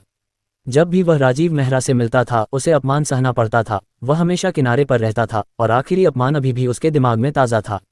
उसका मानना था कि केवल एक दुर्जय शक्ति ही उसे अपने सभी दुश्मनों को मिटाने का आत्मविश्वास दे सकती है। वह पुनर्जन्म का इंतजार कर रहा था, लेकिन उसे अचानक कुछ गड़बड़ महसूस हुई। वह हथेली रुकी नहीं थी और उसे बहुत कसकर पकड़े हुए धीरे धीरे खोपड़ी की ओर खींच रही थी। सोलन के हाव भाव अचानक बदल गए। उसकी खुशी गायब हो गई और उसकी जगह डर ने ले ली। हथेली की ताकत से उसका शरीर टूट रहा था। उसने 5वीं रैंक के आर्कमेज की शक्ति का इस्तेमाल किया, लेकिन इसका कोई असर नहीं हुआ। भागना तो दूर, सिर्फ आवाज निकालना भी चुनौतीपूर्ण था। मैं नहीं चाहता। विरासत जाने दो, जाने दो, सोलन ने कमजोरी से कहा, क्योंकि उसकी ताकत उसके शरीर से निकल गई थी। उस विशाल खोपड़ी ने भावहीनता से सोलन को देखा। उसकी फॉस्फोरस की आग कोई प्रतिक्रिया नहीं कर रही थी, जैसे कि उसने सोलन के शब्द नहीं सुने हों। वह सिर्फ यंत्रवत अपना हाथ हिला रहा था और उसने सोलन को अपनी एक आंख के गड्ढे में फेंक दिया। तुमने मुझे धोखा दिया। तुमने वास्तव में मुझे धोखा दिया। तुमने मुझे स्वर्ग के जादूगर की शक्ति देने का वादा किया था। सोलन पागलों की तरह दहाड़ते हुए पागलों की तरह डूब गया, लेकिन वह सिर्फ ये शब्द ही कह पाया था कि उसका शरीर आग के गड्ढे में गिर गया। एक पल में उस फास्फोरस की आग ने सोलन को अपनी चपेट में ले लिया। मर गया। सोलन मोंची की मृत्यु हो गई थी। फास्फोरस की आग से जलने के बाद कोई राख नहीं बची थी। हालांकि सोलन को घेरने के बाद में लाल हो गई, और वह लाल ऊर्जा तेजी से फैल गई। फास्फोरस की आग को लाल रंग में रंगने में बस 1 सेकंड का समय लगा। तुरंत बाद दूसरी फास्फोरस की आग भी लाल हो गई। इस समय एक भयावह मान उतार चढ़ाव हर जगह फैल गया। कंकाल का आधा हिस्सा दरार से बाहर आ गया और अचानक काले बादलों ने घने काले आसमान को ढक लिया और गड़गड़ाहट हुई। उस भयानक उतार चढ़ाव के तहत पूरी मरे हुए दुनिया हिल गई। अनगिनत मरे हुए लोग उस उतार चढ़ाव को महसूस करते ही अस्त व्यस्त होकर भाग गए, भले ही वे सो रहे थे या जाग रहे थे, और चाहे वे कमतर या उच्चतर मरे हुए थे। वह कंकाल ठीक हो रहा था और उसके शरीर से निकलने वाला भयावह दबाव भारी लग रहा था, जिससे समूह को ऐसा लग रहा था जैसे वे सांस नहीं ले पा रहे हैं। हर कोई समझ सकता था कि यह कंकाल लगभग आर्कमेज दायरे के शिखर पर था, स्वर्ग रैंक दायरे के असीम रूप से करीब। और जब से इसने सोलन को निगल लिया तब से इसकी आभा बढ़ती जा रही थी। उपस्थित सभी लोग निराशा से भर गए। वे देख सकते थे कि कंकाल बदल रहा था और जल्द ही स्वर्ग रैंक तक पहुंच जाएगा। वे भागना चाहते थे, लेकिन दबाव के कारण उनके पैर उनकी बात नहीं सुन रहे थे। इसके अलावा अगर वे भाग भी जाते तो वे कहाँ भाग सकते थे। मुकुट के बिना वे अपने जीवन काल के लिए यहाँ फंस जाते। दहाड़। कंकाल ने एक बहरा कर देने वाली दहाड़ लगाई। कुछ ही सेकंड में उसका आधा शरीर लाल हो गया था। इसकी शक्ति में वृद्धि को केवल भयावह ही कहा जा सकता है। हालांकि यह उस समय स्वर्ग रैंक नहीं था, फिर भी यह एक शीर्ष 9वीं रैंक आर्कमेज को मार सकता था। जब तक उसके पास समय होता वह स्वर्ग रैंक तक पहुंच जाता और उस शक्ति से बचकर निकल जाता जो उसे जकड़े हुए थी, और उस दरार से बाहर निकल जाता। उस दहाड़ के साथ उन सभी को लगा कि कंकाल अब एक इंसान की तरह दिखने लगा है। पहले कंकाल एक मशीन की तरह लग रहा था और बिना सोचे समझे काम कर रहा था, लेकिन अब ऐसा लग रहा था जैसे उसमें आत्मा आ गई हो। इस समय उनके चेहरे पीले पड़ गए। वे जानते थे कि बेयर्स मूल रूप से एक स्वर्ग जादूगर था। एक ऐसा कंकाल जिसके पास एक आर्कमेज की शक्ति हो उन्हें पहले से ही निराश कर देगा। स्वर्ग रैंक वाले की तो बात ही छोड़िए। हालांकि वे नहीं जानते थे कि कंकाल क्यों बदल रहा था, लेकिन ये स्पष्ट रूप से सोलन के निगल जाने से संबंधित था। लेकिन उनके पास ये जानने का कोई तरीका नहीं था कि सोलन के साथ क्या हुआ था। अचानक कंकाल से एक विनाशकारी आभा निकली जो स्वर्ग रैंक की आभा थी। कंकाल का सफेद निचला शरीर लाल हो गया और जीवन की एक मजबूत आभा उत्सर्जित हुई। पुनर्जन्म। अध्याय 430। वे सभी अवाक रह गए, अवाक होकर उस भयानक दृश्य को देख रहे थे। वे स्पष्ट रूप से समझ गए थे कि पुनर्जन्म का क्या मतलब है। इसका मतलब था कि स्वर्ग के जादूगर बेयर्स का पुनर्जन्म होने वाला है। कुछ सहस्राब्दियों के बाद पुनर्जन्म लेने वाला एक दुर्जय स्वर्ग का जादूगर। एंडलूसा साम्राज्य की तो बात ही छोड़िए, यहाँ तक कि पूरा नोसेंट भी पूरी तरह से चौंक सकता था। इसके अलावा बेयर्स का एक बहुत ही खास दर्जा था। वह सम्राट झांतुई का सबसे बड़ा बेटा था। गड़गड़ाहट। जैसे ही वे अचंभित हुए, अनगिनत बिजली के बोल्ट उस कंकाल पर गिरे, जिससे वह दर्द से दहाड़ने लगा। उसका पूरा शरीर हिल गया। उसी समय उसके शरीर पर रक्त की लाल रोशनी जल्दी से मंद हो गई। कुछ सेकंड के बाद उसकी सफेद हड्डियां उजागर हो गईं। जीवन की वह समृद्ध आभा तुरंत गायब हो गई। गर्जना। जैसे ही जीवन की आभा गायब हुई, कंकाल जो अपने मूल स्वरूप को पुनः प्राप्त कर चुका था, हार मानने को तैयार नहीं था और उसका खुला हुआ निचला आधा हिस्सा भयंकर संघर्ष कर रहा था। उसकी 2 विशाल भुजाएं पागलों की तरह जमीन पर पटक रही थीं, जिससे बहुत अधिक धूल उड़ रही थी। लेकिन वह रहस्यमय बंधन से अलग नहीं हो सका। उसके शरीर पर आभा तेजी से कम हो रही थी और कुछ ही सेकंड में स्वर्ग रैंक की शक्ति पूरी तरह से गायब हो गई। उन 2 फास्फोरस की आग ने भी अपना मूल स्वरूप पुनः प्राप्त कर लिया, जो लाल रंग से गहरे नीले रंग में बदल गई और हड्डियों को ठंडा करने वाली ठंडी आभा उत्सर्जित कर रही थी। हालांकि जिस आवृत्ति पर फास्फोरस की आग जल रही थी वह काफी धीमी हो गई थी। इसके अलावा फास्फोरस की आग भी काफी हद तक काली हो गई थी, मानो ये कभी भी जलना बंद कर देगी। यह विफल हो गया। डेल्सन का दिल पागलों की तरह धड़क रहा था। वह संघर्ष कर रहे कंकाल को देख रहा था और अपनी आंखों को रगड़ने से नहीं रोक पा रहा था, ये सुनिश्चित करने के लिए कि कंकाल वास्तव में कमजोर हो गया था। गर्म होने से पहले उसकी नज़र मुकुट पर जाने से नहीं रुकी। हम इसे आजमाने में सक्षम हो सकते हैं। अन्य लोग भी यही सोच रहे थे। ये सब अनुभव करने के बाद उनका मूड काफी जटिल हो गया था। लगभग अजेय शक्ति के साथ प्रकट होने वाले कंकाल से लेकर सोलन को निगले जाने तक, उस अजीब पुनर्जन्म से लेकर उसे स्वर्ग रैंक तक ले जाना, उनका दिमाग हमेशा के लिए निराशा से भर गया था। लेकिन फिर किसी अज्ञात कारण से कंकाल स्वर्ग रैंक तक पहुंचने में विफल रहा और उसकी शक्ति का केवल 10वां हिस्सा ही बचा था। यह उनका अवसर था। चलो इसे मारने के लिए इसका लाभ उठाते हैं, फिर हम इस शापित जगह को छोड़ सकते हैं। वेस के चेहरे पर एक उत्साहित भाव था। वह अपनी छड़ी को कसकर पकड़े हुए था, उत्तेजना से कांप रहा था। पिछले कुछ मिनटों में जो कुछ हुआ उसने उसे अपनी जान की परवाह किए बिना भागने का भ्रम दिया। यह उनका सबसे अच्छा अवसर था। स्वर्ग रैंक तक पहुंचने में विफल होने के बाद कंकाल को एक तीव्र विनाशकारी प्रतिक्रिया मिली थी, जिससे गंभीर क्षति हुई थी। और उस रहस्यमय शक्ति के बंधन के तहत वह उस दरार से बाहर नहीं निकल सका। उनमें से 11 एक उच्च मरे हुए को मार सकते थे और भले ही उनके पास अब 16 की कमी थी, लेकिन उनकी शक्ति को कम नहीं आंका जा सकता था। यह इस कंकाल को संभालने के लिए पर्याप्त था जो स्वर्ग रैंक से 37 स्तर पर गिर गया था। भले ही वे इसे मार न सकें, फिर भी उन्हें उस मुकुट को चुराने और इस जगह को छोड़ने में सक्षम होना चाहिए। जैसा कि उसने इसके बारे में सोचा, वीस ने अचानक एक आकृति को आग की लपटों में लिपटे हुए कंकाल की ओर बढ़ते देखा और चौंक गया। वह जानता था कि युवा जादूगर पहले से ही आगे बढ़ रहा था। चलो चलें, जल्दी से उच्च जादूगर मेहरा का समर्थन करें। इस कंकाल का अकेले सामना करना बहुत खतरनाक है। जब आरव मेहरा दौड़े तो वीस तुरंत दहाड़ उठा। फिर उसने पवन तत्व अवतार का उपयोग किया और अनगिनत पवन मंत्रों को नीचे की ओर डालने से पहले चुपचाप कंकाल के सिर के ऊपर चला गया। हालांकि वह 5वें रैंक के आर्कमेज पर गिर गया था, वीस को अभी भी पवन कानून की समझ थी और उसे उस डोमेन में एक महान गुरु माना जाता था। उसने जो शक्ति दिखाई वह किसी भी 5वीं रैंक के आर्कमेज से कहीं बेहतर थी। आरव मेहरा के प्रति उसकी भावनाएं जटिल थीं। जब वह पहली बार समूह में शामिल हुआ तो उसे लगा कि राजीव मेहरा बहुत छोटा है, बहुत आवेगी है और उनका नेतृत्व नहीं कर सकता। हालांकि उसे यह पसंद नहीं था, लेकिन वीरान अधिपति अवतार द्वारा गंभीर रूप से घायल होने के बाद उसकी शक्ति आधी हो गई थी और उसका दिमाग सोलन पर केंद्रित था। इस स्थिति में युवा जादूगर को भड़काना एक स्मार्ट विचार नहीं था, लेकिन उसने धीरे धीरे रास्ते में पाया कि युवा जादूगर काफी दुर्जय था। स्तर 36 और 37 के मरे हुए लोग काफी शक्तिशाली थे, लेकिन वह युवा जादूगर फिर भी उनकी हड्डियों को चकनाचूर कर देता था। अगर इस समूह में युवा जादूगर नहीं होता तो बस एक कदम आगे बढ़ना बहुत मुश्किल होता। 3 मेहरा, ज़्यूबन, डेल्सन, डीन, ओलारो, रोल्फ और वी सभी ने कंकाल पर हमला करने के लिए अपनी पूरी ताकत का इस्तेमाल किया। उनमें से कोई भी पीछे नहीं हटा। उन्होंने सभी ने अपने सबसे शक्तिशाली हमलों का इस्तेमाल किया। इस समय पूरे क्षेत्र में आभा और मन में उतार चढ़ाव बढ़ गया। वे सभी उत्तेजित थे क्योंकि जिस दुश्मन का वे सामना कर रहे थे वह कभी एक भयावह स्वर्ग रैंक अस्तित्व था। दहाड़ 10 लोगों द्वारा घेर लिए जाने के बाद कंकाल स्पष्ट रूप से क्रोधित था। उसके शरीर से ठंडी आभा निकल रही थी, जबकि 2 बड़ी फास्फोरस की आग धीरे धीरे धधक रही थी। सभी को वाइपर की तरह ध्यान से देख रही थी। वे 2 विशाल हाथ आगे पीछे घूम रहे थे, जबरदस्त शक्ति का उपयोग कर रहे थे। हालांकि उसे पहले से ही भारी नुकसान हुआ था, फिर भी वह शक्ति भयावह थी और यहाँ तक कि 6ठी रैंक का तलवार संत भी उसका विरोध नहीं कर सकता था। दहाड़ने के बाद वे धड़कते फास्फोरस की आग अचानक प्रज्वलित हो गई और कंकाल का ऊपरी आधा हिस्सा हिल गया। ऐसा लग रहा था कि शक्ति इकट्ठा हो रही है, और जैसा कि अपेक्षित था, आंखों के सॉकेट से सफेद लपटों की बाढ़ निकल गई और टीम पर गिर गई। वे लपटें बेहद अजीब थीं। वे जल नहीं रही थीं, बल्कि जम रही थीं। बहुत करीब। डीन, जो कंकाल के सबसे करीब था, लपटों की बाढ़ से अचंभित रह गया और कुछ लपटों की चपेट में आने के बाद उसका आभा संरक्षण काला पड़ गया। फिर सफ़ेद लपटें फैलती हुई ठंडी धुंध छोड़ती हुई पूरे ऑरा प्रोटेक्शन को एक पारदर्शी क्रिस्टल में जमा देती हैं और फिर उसे टुकड़ों में तोड़ देती हैं। डीन चौंक गया। शुक्र है कि मेरे पास ऑरा प्रोटेक्शन था, नहीं तो मैं टुकड़ों में बदल सकता था। हालांकि यह कंकाल बुरी तरह से घायल हो गया था, फिर भी यह बेहद शक्तिशाली था। रास्ते में मिले 2 मरे हुओं से कहीं ज्यादा शक्तिशाली। ये लेवल 37 के शिखर पर था।